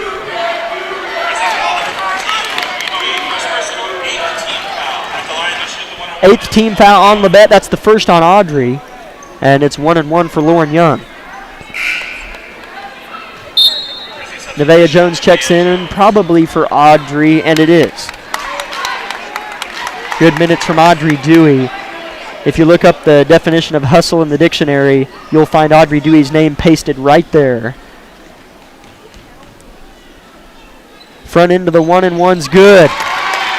Mulvane's made their free throws late in this one. They've split all their 1-and-1s, but they've made the front end, obviously, and that's huge. Lauren's second, nothing but nylon, leads to 9 for Mulvane. Here comes Landry with 63 seconds left. Nevaeh Jones left wide open, off left, rebound Mulvane, and that'll probably do it as Garrison is fouled by Caton. Disappointing outing for Labette County in the opening round of the Circle Classic.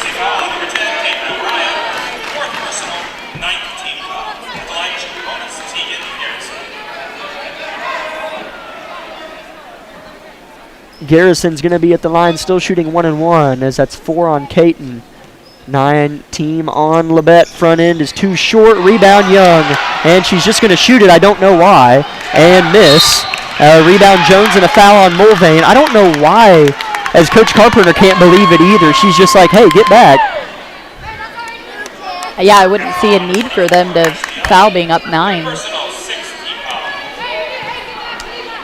Addison Rexwinkle set to check it, throw it in, as Kaiten Rexwinkle is being defended really closely by Madison Shaw, and she gets it into Jones over the top. Jones looking for her first bucket, and it's stripped of her grasp, out of bounds, stays with Labette County with 45.3 on the clock.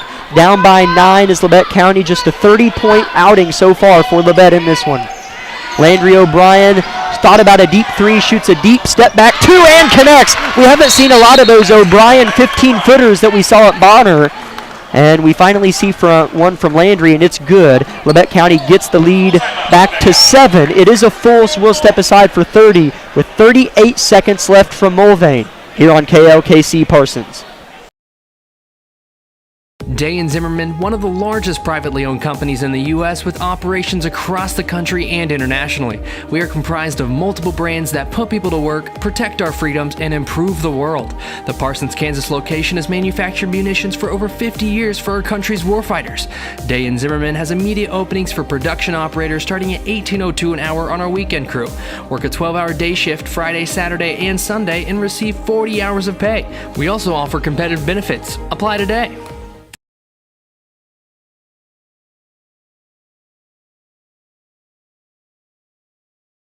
Labette County has fought tooth and claw, but Mulvane has been able to respond to every jab Labette County has thrown with a counterpunch of their own. And that has given them a 7-point lead with 38 seconds left to go. Shelby Wilson held scoreless. Kaiten O'Brien held to 6. Landry O'Brien, at least I have, held to 7. They were the star of the show last week. Ball's thrown in, and it's thrown away. Shelby Wilson has it. Now Dewey on the right side. She'll look to drive, backing down her defender. Going up strong, missing, rebound Mulvane. Big opportunity for Labette, missed their foul on Labette. Huge opportunity. Shelby didn't want it. Yeah, that was just unfortunate there.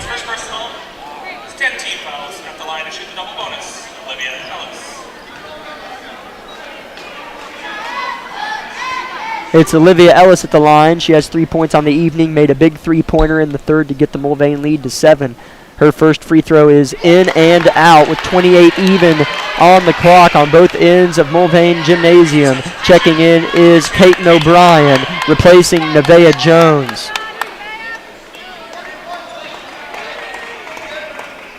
Rexwinkle and Wilson on the blocks underneath with Garrison and Young right behind them. Ellis lets the second one rip, misses the pair. Rebound Rexwinkle. Labette has to score, and they have to score quick. Here comes Kaiten O'Brien getting underneath, shooting, and being fouled. And that's what you need if you're going to somehow win this in 22 seconds, is scoring while the clock is not running.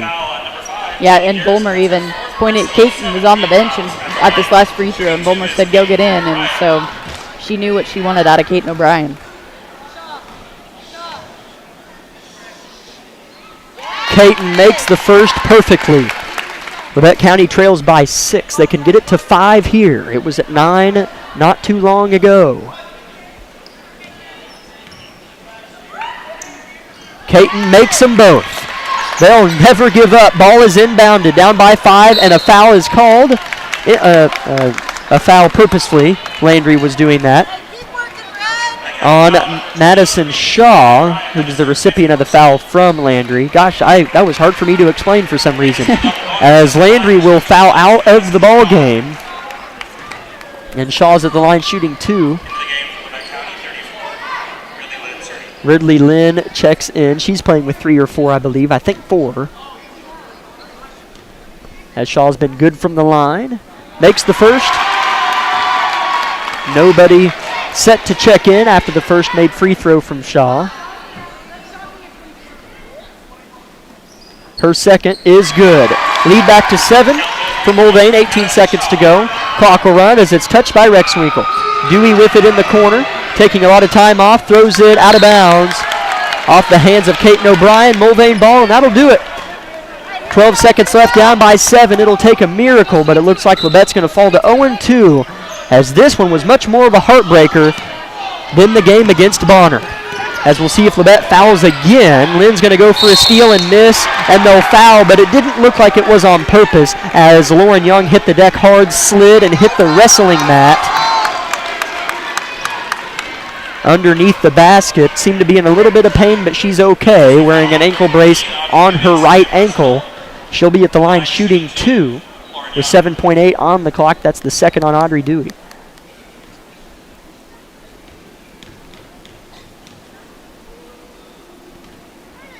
First free throw's good. It's out to 8 for Mulvane. As this is one you feel like this is a team you should beat. That's why it hurts just a little bit more, as you didn't have a girl drop 35 on you like you did against Bonner. As Young misses the second. Labette trails by 8 with 5 seconds to go. As Caden O'Brien's still working, trying to score. Unselfish play, dishes it off. 2 girls on the deck, not going to matter. Labette County falls to 0-2 on the season. They lose to Mulvane 42-34. Never could get the offensive end going. As when you hold a team to 42, you should be able to win it. Lack of offensive production did not make that reign true here this evening. They put 20 minutes on the scoreboard. We will step aside for a 2-minute timeout, come back with our Bowen Pharmacy post-game show, and we'll see if Coach Vollmer joins us following her team's second straight loss of the season. This one 42-34 to Mulvane. We'll be back 2 minutes, Bowen Pharmacy post-game show on KLKC Parsons.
Welcome to the Bowen Pharmacy postgame show here on KLKC 106.7 Parsons. I'm Jack Lee, courtside with Isabel Redford. Is Isabel? Unfortunately, this is another postgame show following a loss. The Lady Grizzlies fall to 0-2 on the very, very young season. Still a lot to be hopeful for. Is sure enough, I saw enough at Bonner to know what this team's potential can be, but it's obviously. A lot of teams have potential, Isabel, but it's meeting that potential and even getting partway there to that potential early in the season that results in wins. And Labette County didn't even reach near that potential here this evening. It felt like they were trailing from the word go. It felt weird. Yeah, it was definitely uncharacteristic, and I don't even know if I can say that about this team yet, just seeing as how this is their second game. But it just felt off. I mean, they just were not in rhythm on offense. Their defense was good for a majority of the game, and I will applaud them for that. but they just could not get anything going on offense. And so while they did end up scoring a decent amount with the 34 points, it just was not what we normally expect from them. And like you said, we definitely can see more from them. And so that's something that I was kind of disappointed in as far as their scoring on offense. I'm not sure what it was, but it just lacked. They couldn't penetrate Mulvane's defense very well. They were just shut down continuously, and their scoring from the outside was almost non-existent. And so I think that's what really hurt them tonight. Yeah, absolutely. You don't make a three-pointer. Yeah, that's huge. Well, to be completely honest, I think we only missed one three-pointer. But we only shot one three-pointer. Precise. Well done. I mean, I can do that, Matt. It was from right here. Well, no, okay, we shot two. Yeah. Okay, gosh darn it. We shot three. I hate when I do this. We need to have test runs during the breaks. Yeah. Make a fool of myself. I believe Shelby shot two, one wide open down here, one down here, and Landry shot another from the same location. But, I mean, hey, what I saw late in the game when I think it was Landry pulled up from about 15 feet, caught it at the top of the key, took a good power step, 2 hard dribbles, pulled up and canned it. Yeah, we never saw that. Yeah, in the game where it felt like you had a chance, that was a desperation shot, and she canned it. And against Bonner, we saw Caton and Landry. Shelby scored about every second she was in the game with all that foul trouble. She still finished with 8 or 9 points. Yeah, she didn't score tonight. It was a strange, gloomy. Our offense was just like the weather today. Yeah. Dark, misty, cold. It really is the perfect personification of it, and it never clicked. Yeah, you're exactly right. And so I think in those cases, I mean, we did see, like Addison Rexwinkle, we saw her step up. We did see a few of the bench players rise to the occasion. But it's that question of going, okay, well, what do we do when no one's hot? How do we facilitate an offense when it's stale, when there's nothing going on? And so, because it's easy when everyone's making shots and you're throwing up anything and it goes in, but it's a lot more difficult to come out and fight a team, especially since Mulvane was scoring so proficiently and there was nothing really stopping them from getting going. And so it's like, okay, well, how do you come out and play on defense? I mean, I still feel like they did a fairly good job on the defensive end, so we can't really knock them for that. But it was really just, okay, well, they're scoring all the time, so how do we respond to that? Because they took a lot of shots and they made a lot of shots where we might have taken a lot of shots and we didn't make those shots. And I don't know exactly what our shot percentage was tonight, but it was definitely lower than I think we wanted. So. Yeah, these teams are so similar. Yeah. We have Ridley underneath, and they have that 6-foot-tall young girl. Those matchups are very similar. We have Caton O'Brien. They had really nice guard in Tegan Garrison. Madison Phipps reminds me of Landry. Ashley Young reminds me of Audrey Dewey. Madison Shaw reminds me of Shelby Wilson. These teams are about as close as copy and paste as you can get, and I feel like if these teams played 10 times, one team might win 6 and the other might win 4, and all 10 of them would look like tonight, but 6 would be one outcome and 4 would be the other. I mean, these teams, I feel like that's a good way to explain it. They seem very similar. So I don't know. It could have gone either way, but Labette County was on the butt end of it, and just unfortunately that was the case. Scoring totals for you. Addison Rexwinkle actually led the way. She scored 8 points in the first quarter, and first half, and that was enough to lead the way all night in scoring for Labette. The next high score was Landry O'Brien with 7, Caton O'Brien with 6. I apologize. I didn't look at the bottom of my sheet. Ridley Cherney led the way with 9. Sorry, Ridley. Scoring leader for Labette with 9. And Audrey Dewey had 2. So you had 5 different scores in the first half, and those same 5 were your scores in the second half. You only had 3 different scores in the second half, 5 different scores total. Shelby never scored, wasn't in foul trouble. There's just got to be a little bit more shot confidence, I think, from Shelby Wilson a little bit. But it was just a strange night as Labette County falls 42-34 to Mulvane, moves to 0-2. Mulvane moves to 1-1 coming off of a loss to Wellington.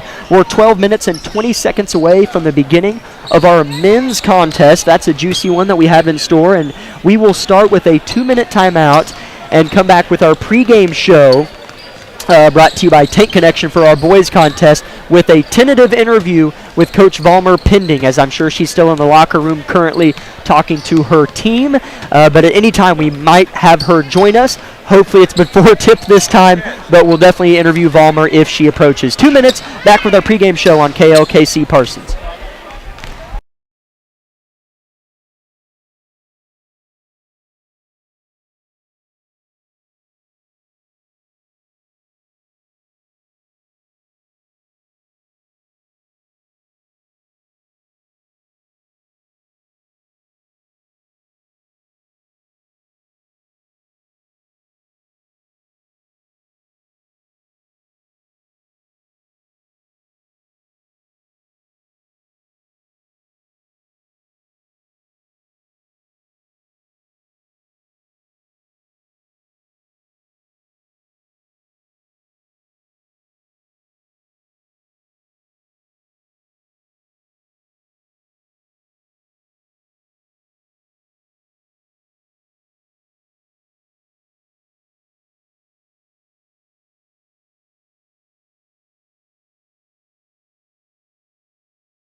spring squad. So what do you take away from that game against Bonner, Isabel? What do you pay attention to fix? I mean, definitely. You're right. They did look like a JUCO squad. So it was one of those things where it was like, man. And we helped them look a little bit like that as well. It was agree. A poor performance. But it was definitely, they were scoring from everywhere at will. They were pushing the pace. And so I think if you're the Labette boys tonight, you have to control the pace. You can't let Mulvane take over and do that for you, because I think the boys get off track. You kind of get in your head a little bit of like, oh man, I don't know. You're constantly on your heels trying to rebound and going from, play possession to possession. And so I definitely think tonight they need to come out strong. They need to get those first few points up on the board. They need to strike first. Yes. Because I think that puts our guys in a much better headspace to go and want to play defense, to move their feet, to shuffle on the other side. And so I hope we see that from them tonight, because that was the biggest thing I noticed is Bonner Springs was quick to just, pop off those first few points, and that set us off kind of on that rocky start, and then they were able to just control the game from there. So if we can fix that, and if we can put ourselves in the driver's seat tonight, I think we're going to put ourselves in a much better position to win at the end of this game. And one thing that I maybe wouldn't look at as much against Bonner is we shot probably the worst shots we possibly could have. Yeah. Before the game was even put away, like early first quarter, Bonner hit us early. If you didn't watch that game, they hit us early. And we had 3 points in the first quarter. It was Joe Page with a three-pointer. I kind of lost my train of thought. But one thing I wouldn't take away is shot selection. We probably won't see that again from a Coach Argerbright squad. Yeah. They took every ill-advised shot you could possibly imagine. If there was a shot clock, Labette County would shoot it within 5 seconds of it every single time. Just putting up every long two-pointer possible, not moving the ball. And we talked to Coach Argerbright. He joined us in the Bowen Pharmacy post-game show, and we said, Coach, there was a mix of identity. We played through Hudson late in the second half. He had 16. Yeah. That should be his average this year. I'm convinced of that. And there were other times where we stretched Hudson and stretched the floor with Matthew and Xavier in the corner, Hudson in the short corner, and rotated the ball. And he said, I'm not sure either. And that's the correct answer. A coach shouldn't know yet. You don't learn what type of team you have in practice. You learn what type of team you have and what you have to work with in practice on game nights. Yeah. And so you are, Coach Argerbright's playing with this offense as much as he can and figuring out, and it's matchup by matchup. And just looking at Mulvane, it doesn't look like they have someone that can match Hudson's height. So maybe it's a night where you go to that style with Hudson. And maybe on another night, where the matchup's different, maybe you spread the floor or do it both in the same game. That is what is fun about this Labette County squad. We are 3 minutes away from the beginning of the ball game, or at least starting lineups being announced, as we'll go ahead and take a 60-second timeout and continue our 10 Connection pregame show on KLKC Parsons.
Side, Isabel Redford as starters have their tops off for Labette County. It's Matthew Boyle. Joe Page will be the sixth man coming off the bench tonight.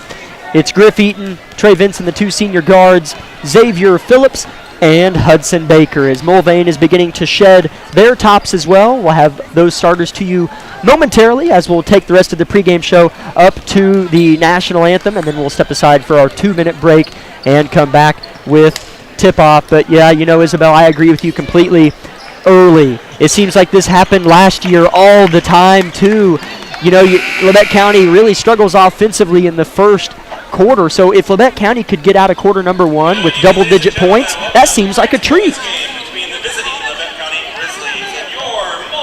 Sorry, you're writing down the starters, so not the best time to give you a prompt, but that's the thing. Labette County has ebbs and flows quarters. If they could score 10 to 15 each quarter, they'll be sitting pretty all year long, and if they don't, it's all about how you respond. As the PA announcer continues to rattle off the rules and regulations from Keisha down here right in front of us.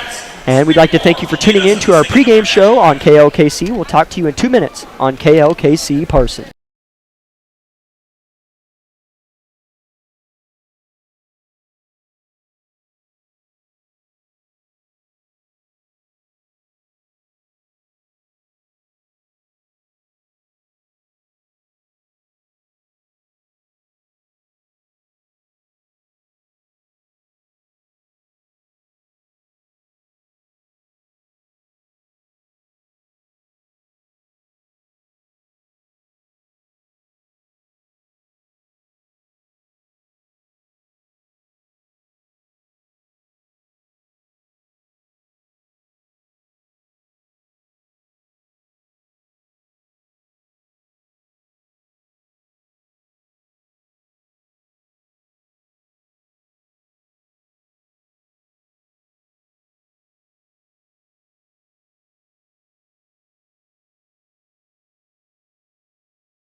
.6 senior Jax Gerber, number 4, 5'11" junior Aiden McKee, number 12, a 5'10" junior Gavin Wayman, number 14, a 6-foot tall senior Easton Groth, number 15, a 5'10" junior Garrett Olson. And just to recap, Labette County's starters quickly is Xavier Phillips, Griff Eaton, Trey Vinson, Hudson Baker, and Matthew Boyle. Again, Joe Page will come off the bench, as well as, at least based off of our game against Bonner, freshmen Kagan Bates and Barrett Heston will be the 7th and 8th guys off the bench for Labette County. Labette County is coached by Bradley Argabright, and head coach for Mulvane is Mike Abasolo. 8 minutes is pasted on both scoreboards on the left and right sides here in the gymnasium. Zeros are under home and guest, and we are just moments away from Labette County's first game of the Towanda Circle Classic. We'll step aside for tonight's scene setter of Grizzly basketball on KLKC Parsons.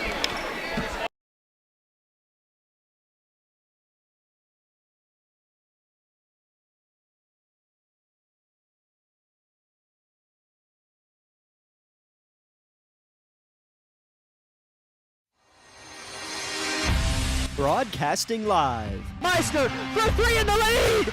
Yes! From the studio of KLKC Parsons, Wilson launches another three, and it's pure for Shelby Wilson! This is Grizzly Basketball on 106.7 FM KLKC Parsons. Unbelievable win! I cannot believe it!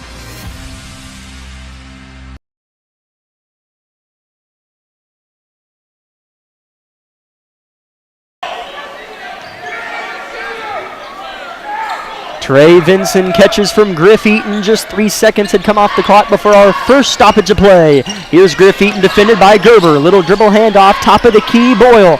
Left wing Vinson gives a little shake drive, shoots, misses. Rebound Mulvane in the hands of Wayman. Here comes McKee across the timeline. Left side Gerber gives a little shake as well on Vincent. Returns the favor on the point guard for Labette. Here's a drive, a head fake, dish underneath, bobbled and caught. Gerber right wing, way to settle it down for Mulvane. Labette County not pressing the three-point line at all. At least Hudson isn't on his man, Groth. As here's a deep three from the left wing, it's good! McKee drains it from deep for Mulvane.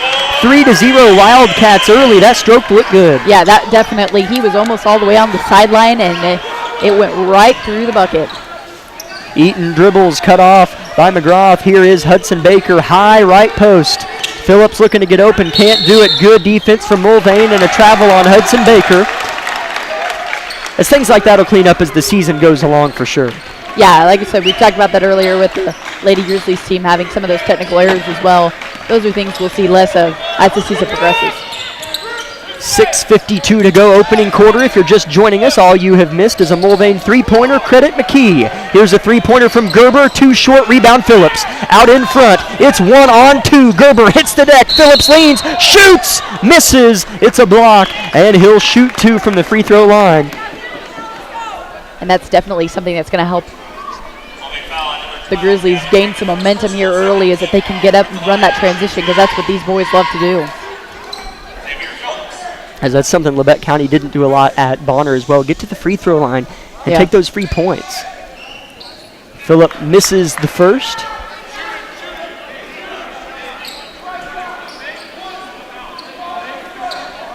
Hudson and Matthew are sandwiched in between two Wildcats in the free throw lane. Phillips makes the second. 1 for 2. Goes the junior. 6'4" he stands. As Labette County's picking him up in about a 3-4 token press, if you will. Here's Gerber. Right side, picks up his dribble, finds near Coach Argabright. McKee, he'll lean, shoot, and score over Hudson Baker. That is impressive. McKee has all 5 of Mulvane's points. Hudson Baker stood straight up, so he did all he could do defensively without drawing the foul. Vincent finds Baker deep in the post, misses the hook, gets his own miss, wants to go back up, does, and scores. That's exactly what we need Hudson to do. Yep. Is play strong and go up with the basketball. As there's definitely a mismatch under there. They're having a hard time finding someone to match Hudson's length. 5-3 is the score. Mulvane finally gets it across half court. Here's Gerber. Nice pass, but it's intercepted. Xavier Phillips with the steal. Going the other way, down by 2 is Labette. Dribble drive kick, stolen by Gerber, returning the favor, can't handle it. Vinson gets involved, and it is out number 4 in red. Mulvane ball. Speaking of, Labette County in the Road Reds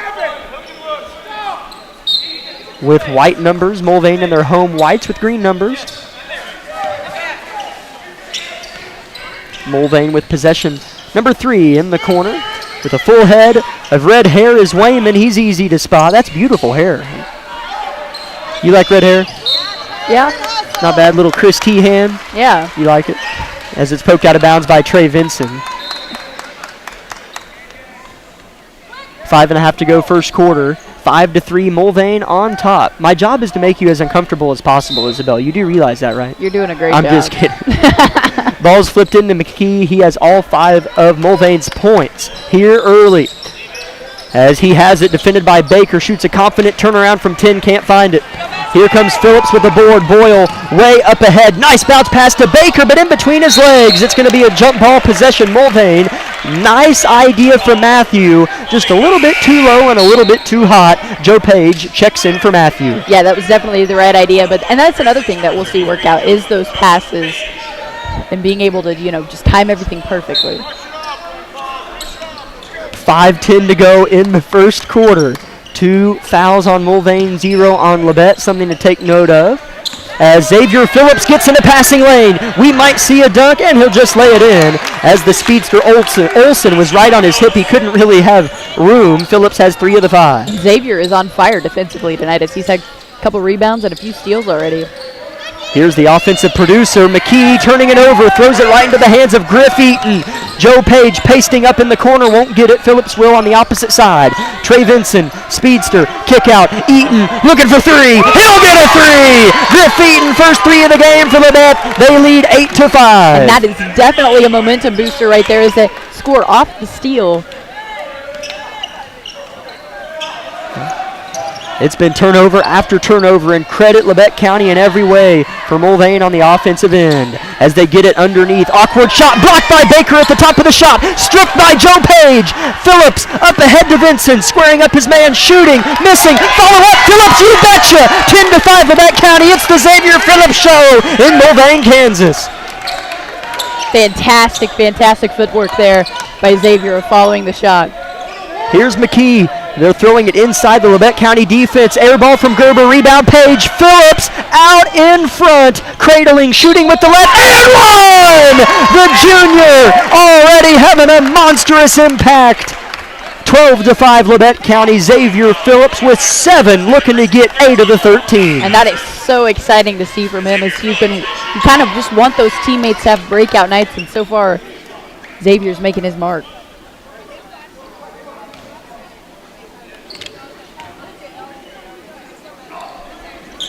Phillips misses on the 3-point play. Rebound Baker. He is strong underneath. Faking left, faking right. Left hand hook, good. Labette County up 14-5. No answer for the length of Phillips and Baker. Yeah, you can just see how outsized these Mulvane Wildcats are on the floor right now. Pardon me. As scoring underneath is Myers for Mulvane. As I was writing down Baker's shot and missed who made it, but Mulvane scored underneath. Credit Myers. Manny Myers, a freshman, on the floor for Mulvane. Here's Griff Eaton looking for his second 3, high off the glass, and a foul on the floor on Mulvane. Xavier Phillips puts his hands together. He is playing loose tonight. Yeah, you can just see they're having a lot more fun out here. They're high-fiving, they're smiling at each other. They're definitely getting some things to click tonight. It was Julian Myers on the shot for Mulvane. Entry pass goes to Phillips in the corner. Here's Griffin Eaton inside Baker. They haven't had a response. He wants it again. Off the glass, yes! Hudson Baker hitting the deck hard. Easton Groff cannot contain the man. That is Hudson Baker. 16-7 Labette. Here's a left-hand hook too short. Rebound Trey Vinson. I smell a Mulvane timeout approaching. Hudson with 6 points. Labette County 16 points in the first already. Griff Eaton up, under, layup, Carnival shot falls. Labette County up 11. 2.5 to go. Griff Eaton trying out for the Harlem Globetrotters here in Mulvane. He did step around both those defenders and put that up as easy as can be. Here comes Mulvane in a half-court set. They need to slow it down. At the volleyball stripe, whipping it around to the left far corner is Wayman. Now they'll dribble it towards us. 2:10 to go, opening quarter. It's been all Labette County up 11. I can't see through the referee here. Ball's in the right corner. Hudson goes for the steal, and a foul is called on him in the back, as wanting it underneath was Julian Myers. Yeah, these appear to be the same refs that were in charge of the girls' game, and they were definitely not afraid to call those reach-around calls. Yeah, it is. I didn't notice that. 2 minutes to go in the first quarter. 18-7 Labette. The first on Hudson, first on Labette. Here's a nice kick-out three-pointer, wide open, and he'll hit it. That's McKee. McKee has 8 of the 10 for Mulvane. He has 2 threes, but Labette still up 8. Here's Phillips on the right side, inside Baker. Why not? That's going to be a charge. Yeah. That's too personal on Hudson. As Baker just looks at Argerbright like, I'm just shaking that off. And you have to at that point. I mean, as a big, you're going to get called. And that other time where he leaned in and didn't get it, it wasn't a blocking foul, but the guy that was down there guarding him learned that he needed to get his feet set, and that's exactly what he did that time. As fresh off of a offensive foul, It goes down as a turnover in the book for Labette County. Mulvane with a hair of momentum, if you want to call it that. Three-pointer from the corner off the right side. Offensive rebound, and that's a big foul on Joe Page. As it was the right idea, of course you're going to jump and try to block it, but he hacked across both arms, and so shooting 2 at the line is going to be... Man, they always like to make it hard. As it's number... Okay, it's number 11. Ethan Kasparik. Yeah. As I believe I remember that last name from last year. He is a senior. His first free throw's no good. Kasparik will get another one at the line. Well, it's him or Caden Palmer. They have 2 number 11s. As the second one is no good. We'll get a for sure on that later for the listeners. 18-10 Labette on top. 90 seconds left first quarter. Vincent launches a 3. He'll get a 3! Grizzly Nation is surrounding Isabel and I at the courtside table. Steal Griff Eaton. Here comes Labette County. Eaton chooses to back it out. Bounce past Boyle. Shoots and is fouled. Labette County with a chance to get it to 13 from the stripe with Matthew Boyle. And we talked about this in pregame, that they needed to control the energy in this game, and they are doing that well right now.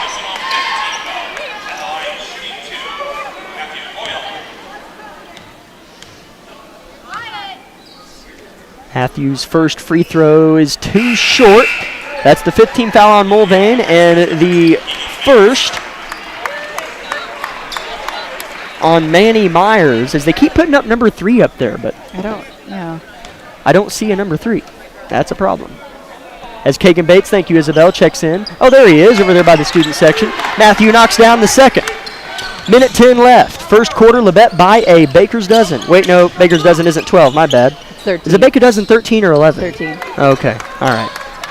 22-10, Labette looking to get another steal, and they will. Active hands, Griff Eaton. Up ahead, Phillips. Bounce pass, unselfish one to Vincent.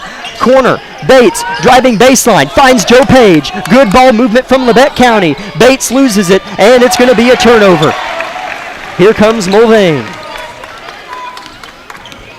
40 seconds left in the first quarter, 22-10 Labette. This is a team that scored just 3 points in the first quarter. An uncontested 3 is off the mark from Mulvane. Rebound, Kagan Bates getting in the book. 27 seconds.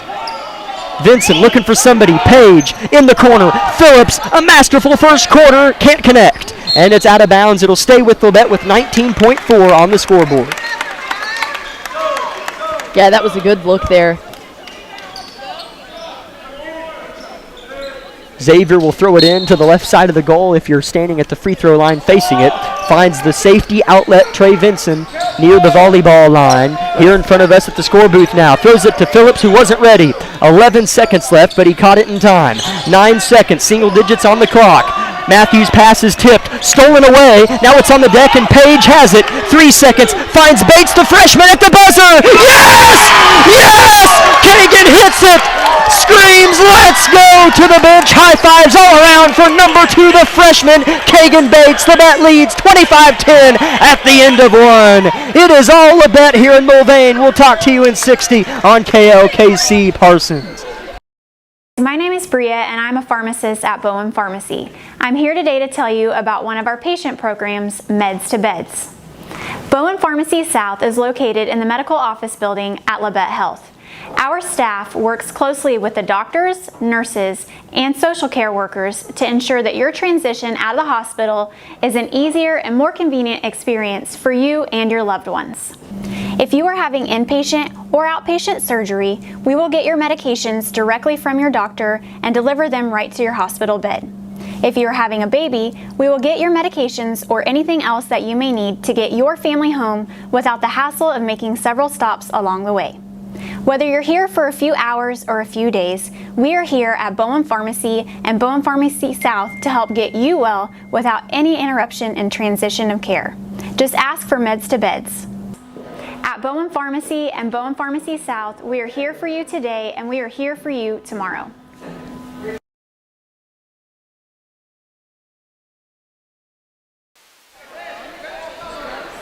Beginning of the second quarter is about to ensue as I have gotten some much needed oxygen over that 60-second timeout. Isabel, talk to me. Well, it's definitely been all Grizzly basketball here in the first quarter as they have run away with this so far, setting the tone, scoring at will. It has been a fun first quarter to watch, so we'll see what happens here in quarter number 2. It will be Labette County possession. Trey Vinson with it on the floor is Phillips, Boyle, Bates, fresh off that buzzer beater 3. Joe Page and Vinson. Joe Page underneath, looked like he traveled. Good call, he did. Turnover Labette County, that's the first in a while. We saw a lot of those at Bonner. Yeah, we definitely did. They've cleaned those up nicely, and so it's good to see them get some of the fundamentals down. If you're just joining us, it was all Labette in the first quarter. Kagan Bates, the freshman, finished it off with a three-pointer right at the buzzer. Here's another steal for Labette. Joe Page looking to drive, steals it right back, as that's going to be a travel on Joe Page, as it was stolen by Manny Myers, and then Page stole it back while running. Yeah. I don't. it was quite unbelievable, honestly. Yeah, and Coach Orgebright just telling him, slow it down, just play cool. I mean, you're up by 15. You don't want to rush anything. 7:20, just 40 ticks have come off the clock in quarter number 2. In the corner, here's a three-pointer off the back iron, and then it falls. Oh, my goodness. As that's good from Gavin Wayman. As that ball hit the back iron, kissed the championship banner in the ceiling and went in as Kagan Bates goes coast to coast and scores. Kagan Bates has 5 points here tonight, a three-pointer and a deuce. He just kissed off the glass. Yeah, that was a nice transition, and he just cut right through the defense and kissed it off the glass. 6:48 to go, 27-13 Labette County. McKee has been held quiet since early first quarter. Missing on a three in the corner is Myers. Another steal, Phillips up ahead, squaring up his opponent, stripped of it cleanly, they say. Out of bounds, stays with Labette County.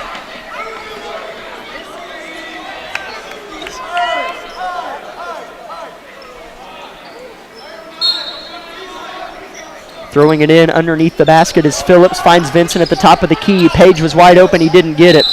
Bates travels as Bates caught it at the wing and continued to kick it to the corner to Phillips, and they call a travel. I couldn't see his feet over the coaching staff of Mulvane. As that was, as Bates is going to have a seat, those were great minutes for Kagan as he's replaced by Griff Eaton. Yeah, that's really all you can ask of a freshman. As we have an official over here talking to Coach Argebright, as they're both covering up their mouths as they speak to each other. And now Argebright has a word with the freshman Bates.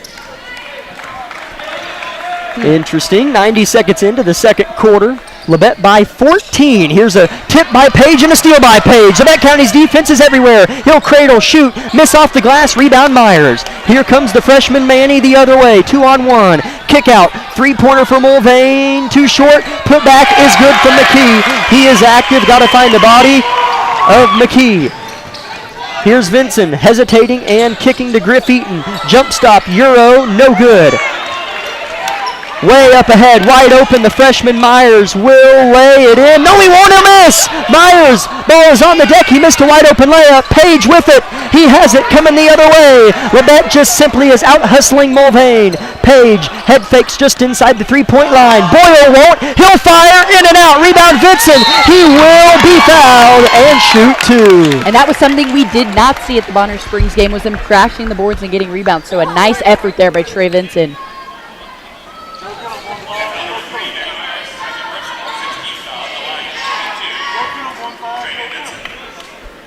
Vinson shooting his first free throws of the night, cans the first. Vinson has 4 points. There are 6 different scores in the column for Labette, Isabel.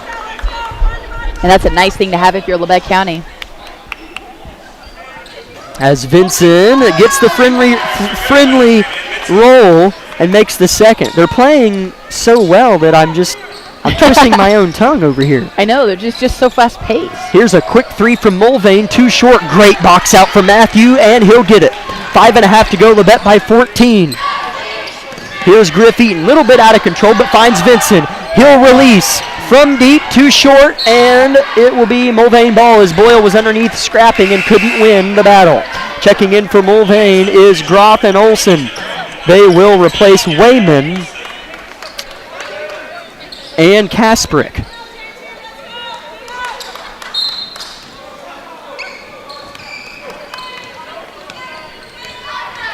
Running point guard is McKee this time. Here's a flip inside. Mulvane hasn't been able to get it inside very much. It's been a lot of perimeter. Here's another three-pointer, and it's good from guess who? McKee. Yeah, he's definitely somebody that's going to have to, Grizzlies are going to have to know who has him and get a hand in his face. He has 13 of the Mulvane 18 and a travel on Trey Vincent. He dribbled into some traffic and got some slippery feet. 29-18, Labette County leads by 11. 4:51 to go in the first half. 16 fouls on Mulvane, only 3 on Labette. It has been clean defensively for Labette as they have over double the turnovers as they do, or turnovers enforced on Mulvane as they do fouls. They have to have 7 or 8. As Mulvane will throw it in as Vincent tipped it out. And it'll go to McKee, again with 15 of the 18.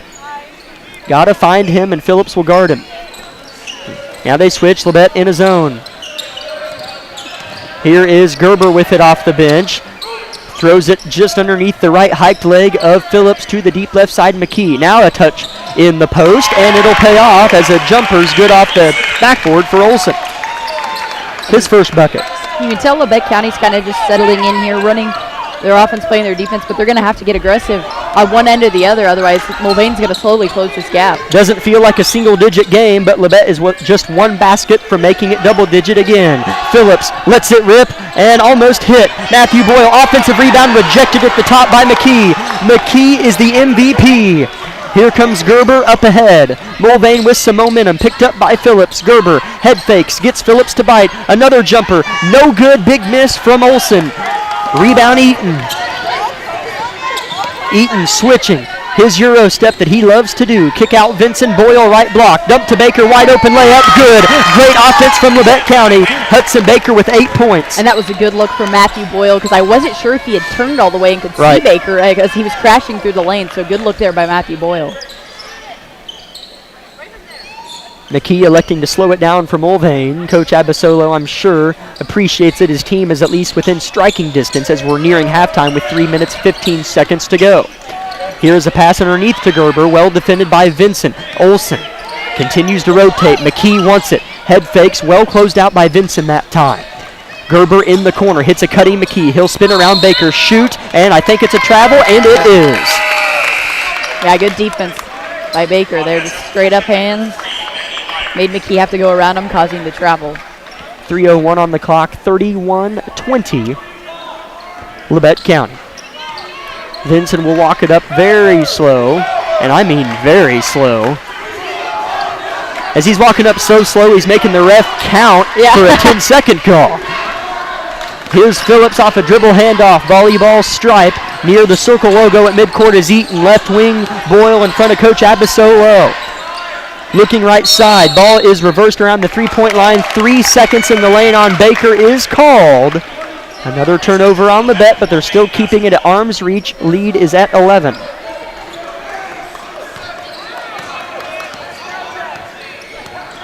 Two and a half to go. Gerber running point. Gives it to McKee. Wouldn't be surprised if he shot it. Now Boyle contest. Right wing as he approached the three-point line.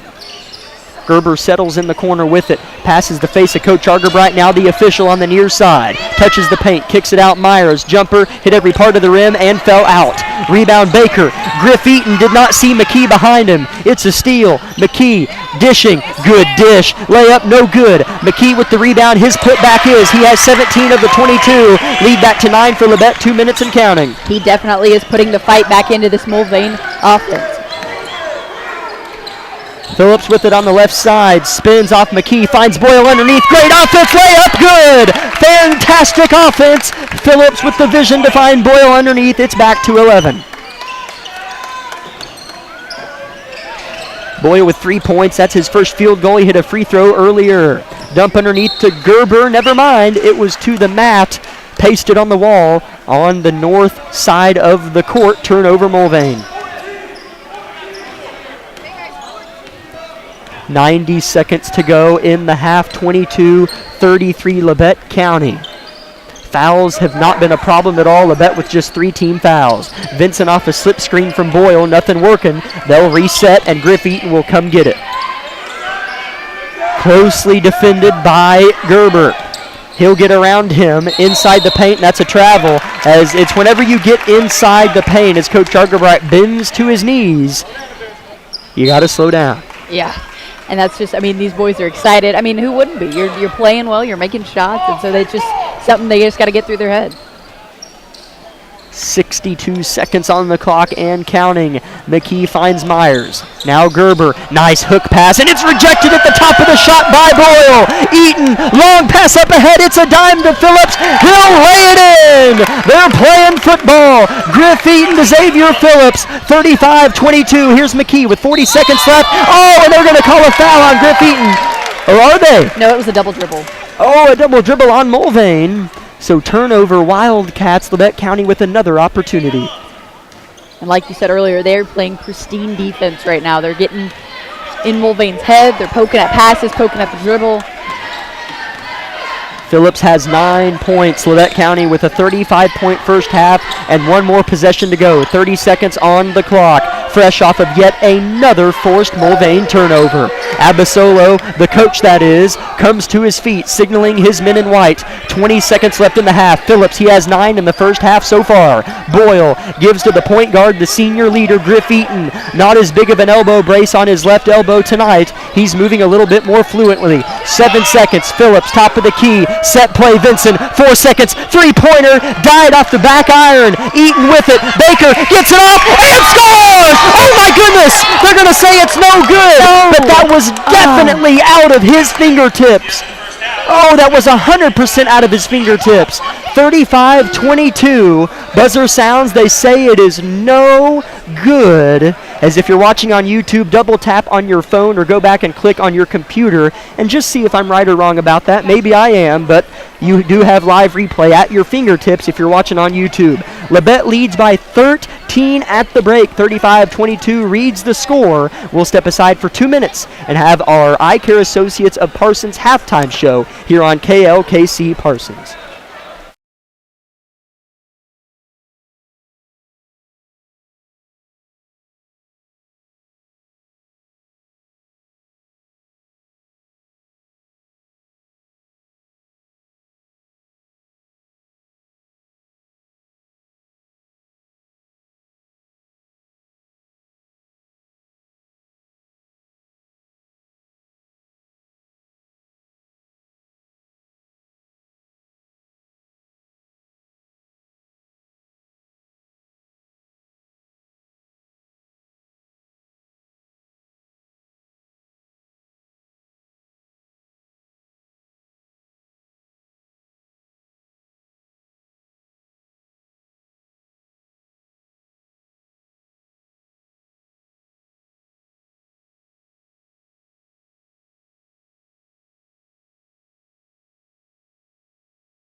Sponsors for making tonight's broadcast possible. This halftime show is brought to you by Eye Care Associates of Parsons, Doctors Gilmore, Newland, and Ray.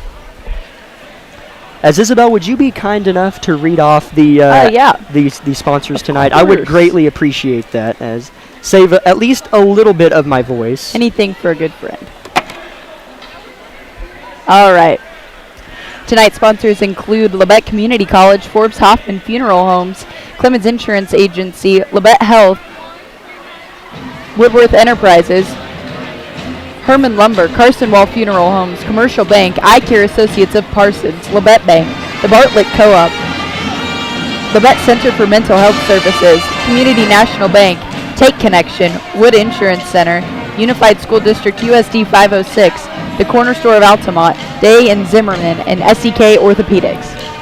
Thank you, Isabel. Seems like such a small task, but just ask Will Owens. He asked me to read the ads every single time, and I completely get why now, as especially in games like this where Labette has scored 35 points in one half, following a game where you couldn't get anything to fall, and it was just a boat race. So tonight is definitely a nice game, but definitely put in a situation where you definitely should win this one, and we'll see what Labette can do in the second half. But Labette did have 6 different scores in that half. Leading the way in scoring was Xavier Phillips with 9 points, Hudson Baker with 8, Kagan Bates, Trey Vinson, and Griff Eaton all had 5. Kagan Bates, the freshman, off the bench. We haven't seen Barrett Heston yet. I'm sure we will. But Kagan hit a 3-pointer here in the corner just to the left of Isabel and I at the buzzer at the end of the first quarter to give Labette County a 15-point lead at the end of one. And bringing up the rear with is Matthew Boyle with 3 points in the first half. For Mulvane, it's pretty much been a one-man show. Scoring 15 of Mulvane's 22 points is Aiden McKee. He's hit 3 3-pointers and 3 2-point baskets. Gavin Wayman has hit a 3-pointer. That's all he has. Garrett Olson has 4. Pardon me, I'm getting a little bit rattled here, as Julian Myers has 4. But you know what's interesting, Isabel? We are great. Yes, I think we're okay. Thank you for checking on us. Yeah, you've been great. Yes, thank you. Thank you. I know you'll help us. Hey, I'm sitting pretty right now. Thank you so much. No, you guys are great. Thank you. As a Mulvane AD who has been oh so kind to us. Just make sure that we don't need any water, food, anything. He's been fantastic. But Mulvane outscored Labette County in the second quarter, 12-10. Didn't feel like it, but that first quarter was so. As we do have like a little bit of a screenshot here. A peek in, as it might have been the right call, as it might be touching Hudson's fingertips as that clock is at 0. I don't know who did that. That's hard to tell, but that's a good shot. That's impressive. So it was very, very close, but Labette County still with a 13-point lead. They were outscored in that second quarter. Isabel, tell me what you saw a little bit from our boys. Well, definitely. I mean, I don't think anybody can disagree with me on this. That first quarter, I mean, they did exactly what we talked about they needed to do in pregame. They ran from the second the ball was tipped. They set the pace, they set the tone, and kind of had Mulvane back on its heels. But you're right, they were outscored by Mulvane in the second quarter, and you could kind of see, I could kind of sense, I mean, you expect they slowed down a little bit. They got a little bit, kind of on their heels a little bit on defense and let Mulvane kind of get some easy buckets. And so, I mean, when you're up this far, that's one thing. But at the same time, you don't want Mulvane to continue to outscore you in these next 2 quarters, because then you're looking at a different kind of ball game. And so I think they just need to kind of, continue to put the pedal to the metal in a sense and continue to look for those shots, not let up on the defense. I mean, you want to just keep going and going and going, because we've seen instances where a team will kind of back off and then let the other team back in it. And you don't want to do that right now if you're Labette County. So that's definitely something that I'm looking for in the second half. Whenever you have a sizable lead at the halftime break, the first half, the first few minutes even of the third quarter is so important. Yep. Because a 13-point lead, which Labette County possesses, either goes to 18 or drops to 8. That's a 10-point differential. What is it going to be? We don't know yet, but that's huge. Mulvane either gets back in it within the first 4 minutes of the third quarter, or they claw their way out of it and are down 18. should there be a 5-point swing. Yeah, because you're exactly right, because that sets the tone for the rest of the half, because then you're working on building that lead back up again, and you're fighting Mulvane for the rest of the second half. And so, I mean, if I'm Labette County or if you're Coach Argerbright, you don't want to tell your you want to obviously tell your team, keep going, but encourage them to not let them back in this game, because if you stay in the driver's seat for the third quarter, the fourth quarter then is just playing the prevent defense, making sure, if they get an easy bucket, oh well, but you're not in foul trouble right now, so play aggressive, put the ball on the floor, run the transition you know how to do, and increase that lead, because then I think you're going to see a much, much better turnout coming round to the fourth quarter. As you definitely have to keep an eye on and even a body upon Aiden McKee, because he had 15 of the 22. Coach Argerbright coached his team up on how to defend him. He's playing loose. He'll shoot it from anywhere, and he'll get to the rack and try to get every board that he possibly can. We're 90 seconds away from the beginning of the second half. Labette holds a 13-point lead over the home team, the Mulvane Wildcats. Thank you for listening to the halftime show brought to you by Eye Care Associates of Parsons, Doctors Gilmore, Newland, and Ray. We'll be back in 60 seconds with second half action on KLKC Parsons. V93.5 is your home for the best variety of the 80s, 90s, and today. Get your day started with the Anna and Raven Morning Show. You're the judge during couples court. The couple share their disagreement, and then you decide who's right. Think you know pop culture trivia? It could pay off, and you score the cash jackpot when you play Can't Beat Raven. Krause in the House gets you home every weekday afternoon starting at 2. Stream us anytime, anywhere at KLKCradio.com. Everybody is different. Some get injured, while others simply wear down. Whether it's on the court, on the field, or at the gym, Labette Health's orthopedic and sports medicine team has the training and skill to repair, restore, and renew.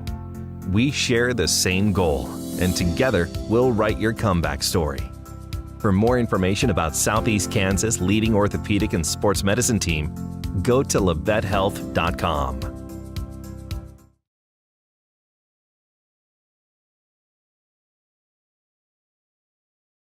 To open things up, Labette County will be defending the basket to our left, just to give you a picture in your head. And Mulvane will be defending the basket. Labette County will be trying to score on, which is to our right, as we are on the visitor side facing the home side. The student section, Coach Argerbright, and the Labette County bench is to our right-hand side, and Mulvane and Coach Abasolo are to our left. And we're underway in the second half for Mulvane, Kansas. First round of the Towanda Circle Classic. Labette leads Mulvane 35-22. Here is a backdoor cut from Olson. He scored a few early, and he scores one here. He has 6 points, a nice backdoor cut from Garrett Olson. Here's Griff Eaton working on probably one of the better Mulvane defenders, Jax Gerber. He's so quick laterally. And here is McKee working on Baker, who just takes him downhill and picks up after one dribble. Eaton right side, looking for the pick and roll, not there with the big fella. Phillips, masterful first half with 9 points. Pick and roll, Boyle underneath, hits a cutting Phillips. Touch shot, no good. Still a good cut, though, for Xavier, trying to break down that zone defense. As Labette County's wanting to trap McKee, and McKee's pass hits Phillips in the leg, and a kickball is called, and immediately Coach Abasolo and one of his 3 assistant coaches, Taylor Hegman, Isaac Ray, and Jeff Beckwith, 2 of them stood up and started screaming at McKee. 2 minutes in, just one basket has been made by Mulvane. A big three-pointer from McKee, and it's good off the glass. Isabel, there is that 5-point swing. Instead of going to 18, it dropped to 8. Yeah, and that's if you're Labette County, you need to score here, because any more swing with points-wise, and Labette County's on the fighting end. Baker underneath had a good first half as well, and it's going to be offensive as he's going to get called for maybe swinging some upper extremities around. And Coach Argerbright puts both palms upon his eyes and looks down, as now he takes a gaze at that 3 fouls on Hudson that is on the scoreboard. Yeah, and that's frustrating if you're Hudson, because in my opinion, he looked like he was just going for the ball, but you got to be careful in those situations. That's a big 3 fouls. Now they're going to attack Hudson on this end. McKee wants another 3, but he'll just head fake it and bring it down to his waist. Gerber throws it inside. It's tipped by Boyle and finds McKee in the corner. Argerbright wanted that steal. He'll have a frustrated seat on his cushion. Here's a hesitated hook shot way off the glass, hit the bottom of the backboard. Rebound, Baker, outlet, Vinson.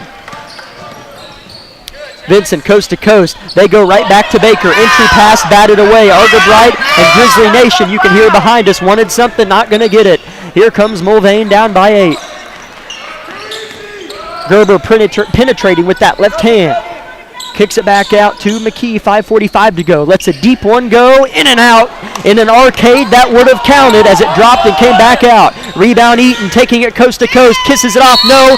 Baker follow, he's fouled, he'll shoot 2. And that was a good follow there by Baker, getting the offensive board and going back up. That is the first on Garrett Olson, and that's the second or third time Baker's trailed in transition, and you have to do it because you can't ever rely on a make. Baker shoots the first and rattles it in. Nice looking stroke from the line for Hudson, his first of the night. 36-27, Labette County looking for another double-digit lead that they lost moments ago. Manny Myers checks in for Gavin Wayman.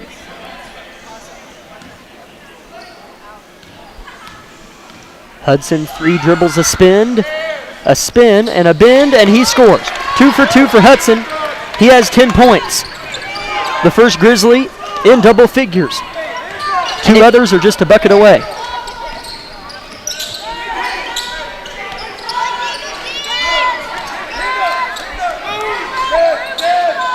Here's Gerber in the short corner, and he'll bounce it inside to the block. Here's McKee on the left side. Now Olson in the corner, defended by Eaton. Picked up by Vinson, a nice little double team. Here's McKee, has it stripped by Eaton, and he'll pick it up, and it's out of bounds. It will be off of, as I guess they aren't going to signal anything. They're just going to wait.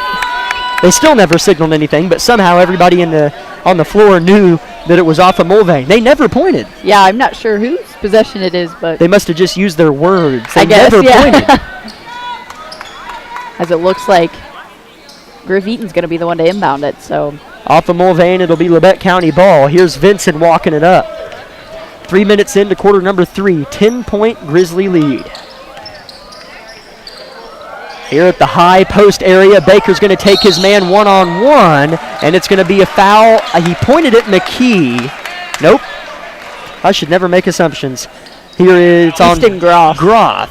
That's his first, and the second on Mulvane. Labette with just 1.5. They go right back to Baker. Bad pass off the entry from Phillips, stolen away. In the hands of Olson, now Gerber up ahead, picked up by Boyle, gets by him, nice dump to McKee, facing up, gets a man to jump, and it's blocked out of bounds. Boyle stays with Mulvane. And that was good defense there by Labette, because that could have easily been a quick layup for McKee. Yeah. They're going to throw it in, and it's a lob picked off by Baker. It was a lob for McKee to shoot a floater in the air, and Baker picked it off in midair. Transition, Phillips 3 off right iron, and Baker's fighting for the rebound. Hit hard from behind as it rolled off of his palm out of bounds. No foul called, Mulvane ball. Olson is active.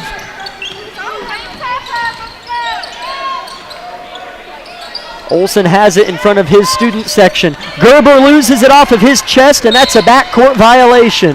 Yeah, that's just an unfortunate turnover there by the Wildcats. Phillips will throw it into the point guard, Griff Eaton, as he'll take a step across the half-court line and give it off to Vinson, wearing a slight knee brace on his right knee. Here's Baker, now to Eaton. Setting screens, Phillips, set play, takes a dribble, head fakes in the short corner, 3 seconds in the lane. Turnover, LC Grizzlies. Checking in for Mulvane is number 10, Julian Myers. He replaces Olson, and another Wildcat will check in, or are they going to make him wait? They are. It's Gray Sanders. His first time to check in will have to wait. Here's a drive from McKee, up under Baker, he scores. That's an impressive move from McKee. He is up to 20 points and still has 4 minutes to work. Lead back to 8 for Labette. He is definitely the man to watch as he made quick work of that Grizzly defense. Here's Vinson with the basketball, picked up by Gerber, man-to-man for Mulvane. 3:30 to go, third quarter. Fouls have been held to a minimum, and I don't mind it. The pace of play has been about right. Here's Griff Eaton signaling, tosses to Phillips on the left side. Boyle sets a screen, he'll roll. Phillips with an awkward floater, in and out, trying to take a charge. Underneath was Groff, nothing called. Rebound McKee. Hitting the deck is Myers. Here's McKee now with it from him. Up under, layup, missed! It was a dish to Groff, who was wide open and just missed, luckily for Labette County. Yeah, I was Vincent the other way. A beautiful pass by Groff. As Eaton's going to drive and score with the left hand, high off the glass, died off the back iron and fell. 39-29. Griff Eaton keeps it at arm's length for Labette. As they do just have 4 points in the fourth quarter, as here's a nice set play, backdoor pass to Myers, as he'll lay it in on the reverse layup. So Labette with just 4 third quarter points, Mulvane with 9. It's 31-39 Labette, 2:45 to go in the third quarter. Timeout, Mulvane will step aside for 30 on KLKC Parsons. With many years of combined experience, Eye Care Associates of Parsons has set the framework in providing comprehensive eye health examinations for all ages and routine vision care for families throughout the 4-state area. Our optometrists and staff provide remarkable care with state-of-the-art technology to help with diagnosis and management of eye health conditions. Give us a call or visit our website to schedule your next eye exam. Eye Care Associates of Parsons. Experience modern eye care.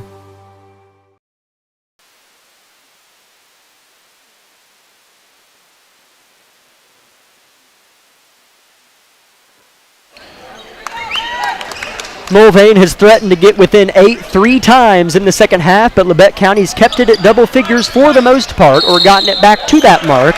And this is not a positive start as Griff Eaton travels on the first possession out of the Coach Abasolo timeout. And yeah, if you're the Grizzlies, you have to keep up with the pace. Yeah, of course you're getting tired by now, but you cannot let up on this as Mulvane is trying to claw their way back in. Here's Myers, Argerbright screaming for him to be defended, and he finally is, and misses a contested J. Griff Eaton with the rebound, triple teamed, and a timeout, Coach Argerbright, 30-second timeout. We will keep it here, and we might not get another opportunity in the next 2:21 of the third, as I think Joe Page, we haven't really seen Joe Page in the second half, as he's having a word with Coach Argerbright. We'll see, as we'll thank Labette Health for making tonight's broadcast possible, and our other sponsors. Isabel, if you would be so kind enough, I would appreciate it. Yeah, tonight's sponsors include Labette Community College, Forbes Hoffman Funeral Home, Clemens Insurance Agency, Labette Health, Woodworth Enterprises, Herman Lumber, Carson Wall Funeral Homes, Commercial Bank, Eye Care Associates of Parsons, Labette Bank, the Bartlett Co-op, Labette Center for Mental Health Services, Community National Bank, Tank Connection, Wood Insurance Center, the Unified School District USD 506, the Corner Store of Altamont, Day and Zimmerman, and SEK Orthopedics. Thank you, Isabel. So, it will be Labette County basketball. Mulvane picking them up in a man-to-man full-court press. 2:21 reads on the clock, third quarter. 8-point Labette lead. Phillips, the inbounder. Deep left corner, should you be facing the rim. Vincent and Eaton try to get open. They throw it to Vincent. He has an edge. Gets across half court, full steam. He'll slow it down. Page, left wing, is just checked in.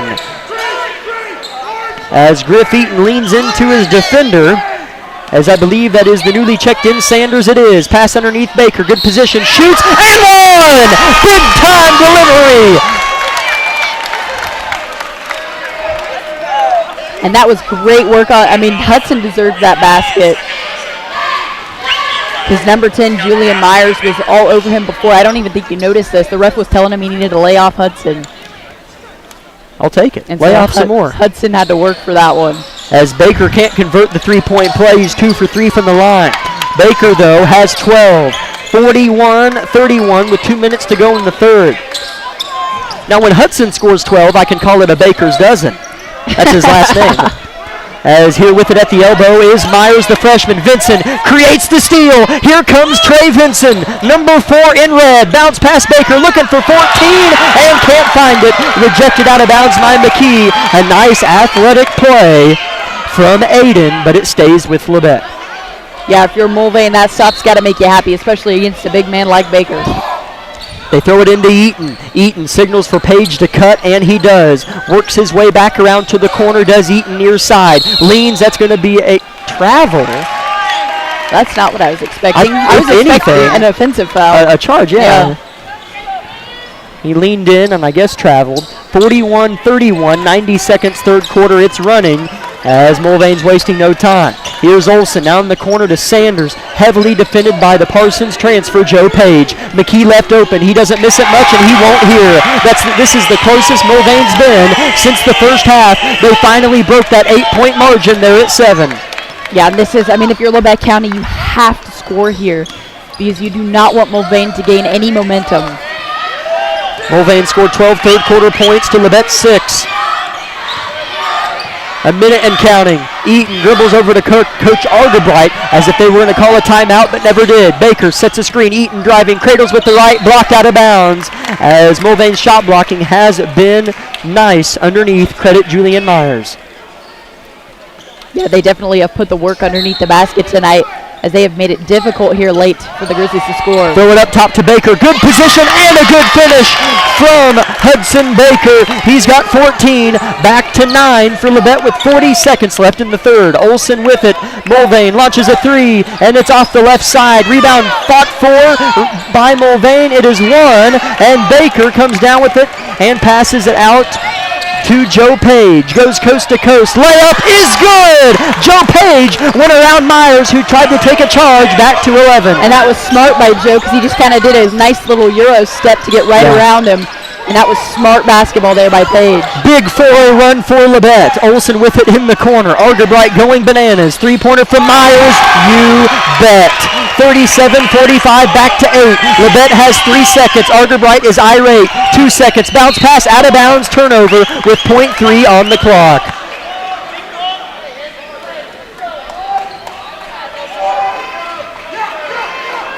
.3, they're just going to heave a long shot, and it hits way high. So at the end of 3, it's going to be Mulvane 37, Labette 45. Mulvane not going away. We'll talk to you in 60 seconds. This is Grizzly Basketball on KLKC Parsons.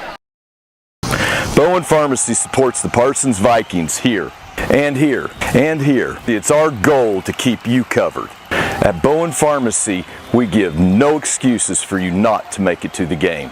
And it's always a great day to be a Viking. With many years of combined experience, Everybody is different. Some get injured, while others simply wear down. Whether it's on the court, on the field, or at the gym, Labette Health's orthopedic and sports medicine team has the training and skill to repair, restore, and renew. We share the same goal, and together we'll write your comeback story. For more information about Southeast Kansas' leading orthopedic and sports medicine team, go to LavetteHealth.com.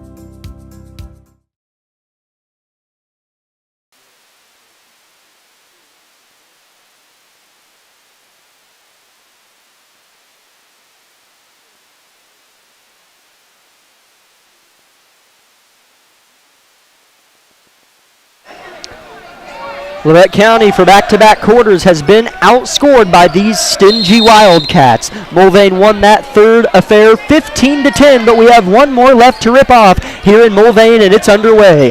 Griffin Eaton gets the clock a-ticking. Labette by 8, Eaton with it swinging it around. Vincent deep left side, long pass across the paint to Baker. He'll get position and score! Hudson Baker over McKee, gets it to 10. Argerbright signals the defense. And that is a strong statement to make right here at the opening of the fourth because this is really where the pressure sets in and everyone's going to start moving just a little bit faster. Hudson to 16, that's what he scored at Bonner, and he'll get a block here. Throw it up ahead to Phillips, left wide open, and he'll try to hammer it and miss. Argerbright frustrated. That's a situation where he should have just went in and kissed it off the glass, but he wanted the glory shot there. As Phillips sticks his right leg out and deflects another pass from McKee, as Argerbright, hands on his hips, struts his way left, right, all the way down the bench. And now he squats down. As you know Xavier can dunk, yes. But as a coach, I'm sure Coach knew he was going to try to dunk and was just thinking, don't miss. Yeah. And it happened. Mulvane with it 10-point deficit for the Wildcats a minute into the fourth. McKee threatens to score again. He'll drive. Doesn't see Page behind him, but can't strip it. McKee recovers somehow. Dishes it out to the short corner in the hands of Olsen. And it's tipped out of bounds. Stayed with Mulvane. Checking in is Groff, and he will replace Sanders. Matthew Boyle checks in for Joe Page for Labette. And that was some lockdown defense there for the Grizzlies, as they were not going to let anything get through. So we'll see what they can handle here. Ball goes into Manny Myers. Manny, a 5'9" freshman, playing a lot of minutes for Mulvane, as they are 2 players short if you're just joining us. 2 of their better players, I've been told, not playing tonight. Here's Myers, doubled by Phillips and Boyle. That's a lot of length on you. Nearly 13 feet of it. Baker threatens to block McKee's shot, and it misses anyways. Here's Vincent with the board. Up ahead, paint touch. Baker leans, and he'll hammer it! Baker, two-hand, thunder jam! Baker with 18 points, putting it on the head of the Wildcats. 49-37. That's a Baker's dozen if I've ever seen it. Hudson with an emphatic slam here in Mulvane. 6:30 to go in the game. Timeout on Mulvane. We'll step aside for 30 on KLKC Parsons. Day & Zimmerman, one of the largest privately owned companies in the U.S. with operations across the country and internationally. We are comprised of multiple brands that put people to work, protect our freedoms, and improve the world.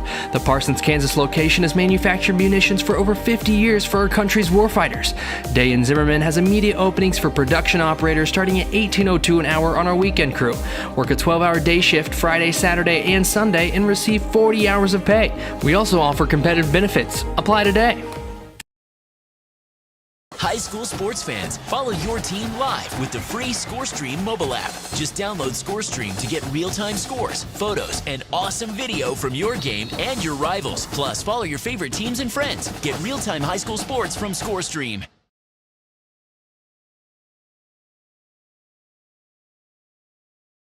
If there were ever any questions out there in Grizzly Nation, and I doubt it, he's 6'6" and athletic as you're going to find. But in case you wondered if Hudson Baker can dunk, just ask Mulvane. They'll give you a good answer. 49-37. And I like how the foul count is a total of 4 for both teams. They're really not in play at all. It's been a well-officiated game. 6:20 to go, right back to a dozen for Labette. Ball is in the corner. McKee been held more quiet in the second half than the first. Ball's on the deck, picked up Baker. Another turnover forced by Labette County's defense. Yeah, they are playing phenomenally right now. I mean, they are getting into their face every single time somebody has the ball. It is awesome defense right now for the Grizzlies. As here's Trey Vincent at the top of the key working on Myers. Touches the paint, gives to Boyle. Good position, good score. Matthew Boyle contributing. Second field goal of the game, back to 14 for Labette. Here's a pass to McKee, leans into Baker. Good no call because Baker didn't move at all. He's just a brick wall. Here comes Labette. Vincent working inside the three-point line. They want Baker again.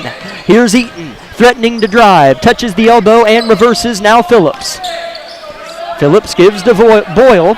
Now back to Vincent, who calms things down with 5.5 to go. Which is smart. When you're up this much, you want to be efficient on offense and waste some time, get a good shot, at least get a good look anyways. Here is Phillips. Hudson's been calling for it all possession, and he hasn't been able to get it. Phillips will drive. Mulvane's defense looked asleep right there. None of them were moving as Phillips misses the floater. Here comes Mulvane. Long pass up ahead to McKee. He'll paint touch. Eye down the 6'7" Hudson Baker and score over the top of Eaton, who was forced to switch.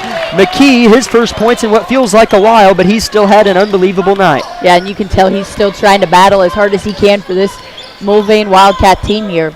Mulvane's first points of the fourth quarter. That is huge. Baker catches underneath, and he'll score underneath. Hudson Baker with position as he's battling against Easton Groff, and he's won it just about every time. And that was a nice pass by Griff. That was. Because you got to have so much trust in your post player to catch that ball and lead them right to the spot. 3-point miss in the corner by Groff. Rebound Labette. Phillips, are they going to call a charge or a block? And that's a charge.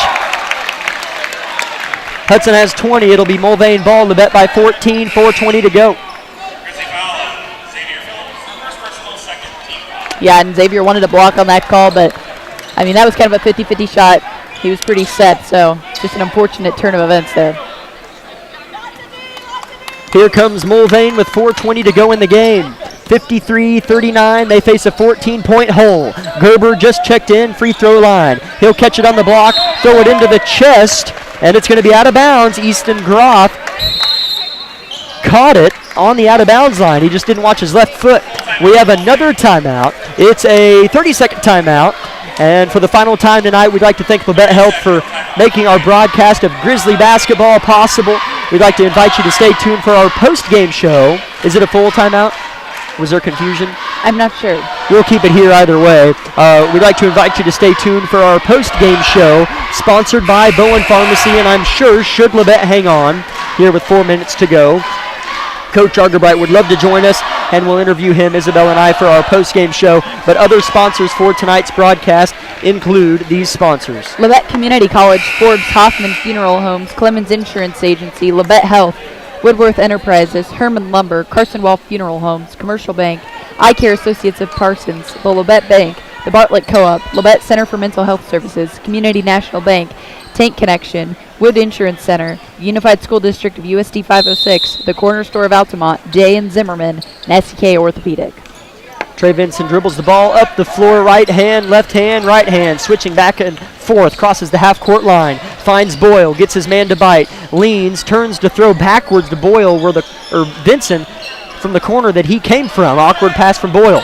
They'll dump it down to Baker, working again, double team, doesn't matter. I don't think so. He gets his own miss and scores with the left hand. Hudson Baker is a man. 55-39, 3:45 to go. He's got 22. And that was awesome because he just went right back up with it after getting his own rebound. In the corner with it this time is Groff. Rotating. Mulvane's a little bit desperate now on the offensive end, but not really showing signs of it. They're not even trying to score. They're down by 16 now. Is this going to be a foul going the other way? As I don't know if Griff Eaton was actually hit or he tried to sell it, but Myers had the ball above his head, flailing left and right, and Eaton kind of turned his head as if he got slapped and stepped back a couple steps, and the ref took it. Yeah, and I mean, even though there have been some questionable calls this game as far as touchy fouls, it's definitely gone both ways, so.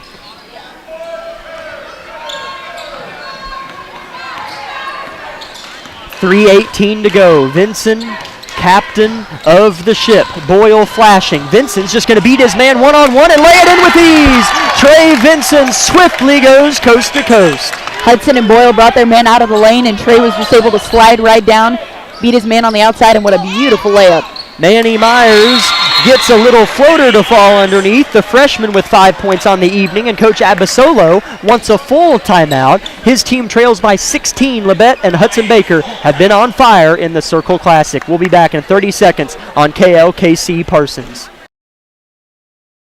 With many years of combined experience, Eye Care Associates of Parsons has set the framework in providing comprehensive eye health examinations for all ages and routine vision care for families throughout the four-state area. Our optometrists and staff provide remarkable care with state-of-the-art technology to help with diagnosis and management of eye health conditions. Give us a call or visit our website to schedule your next eye exam. Eye Care Associates of Parsons.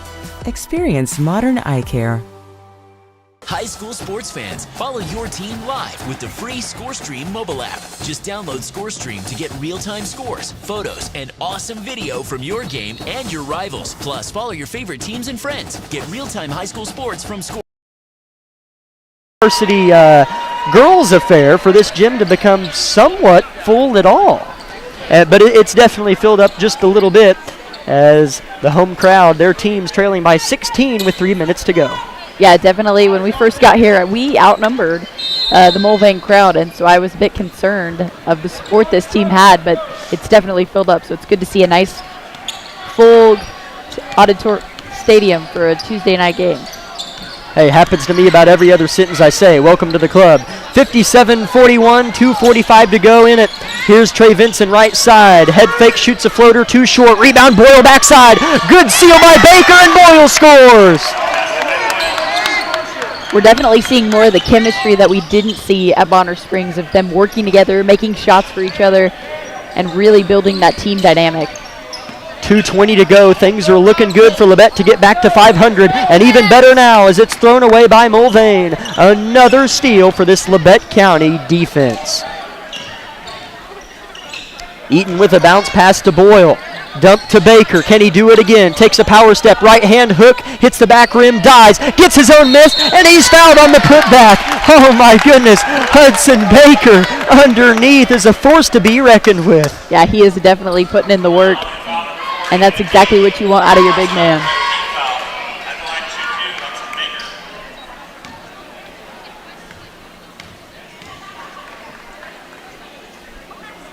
First free throw is good for Baker. He has 23 on the contest.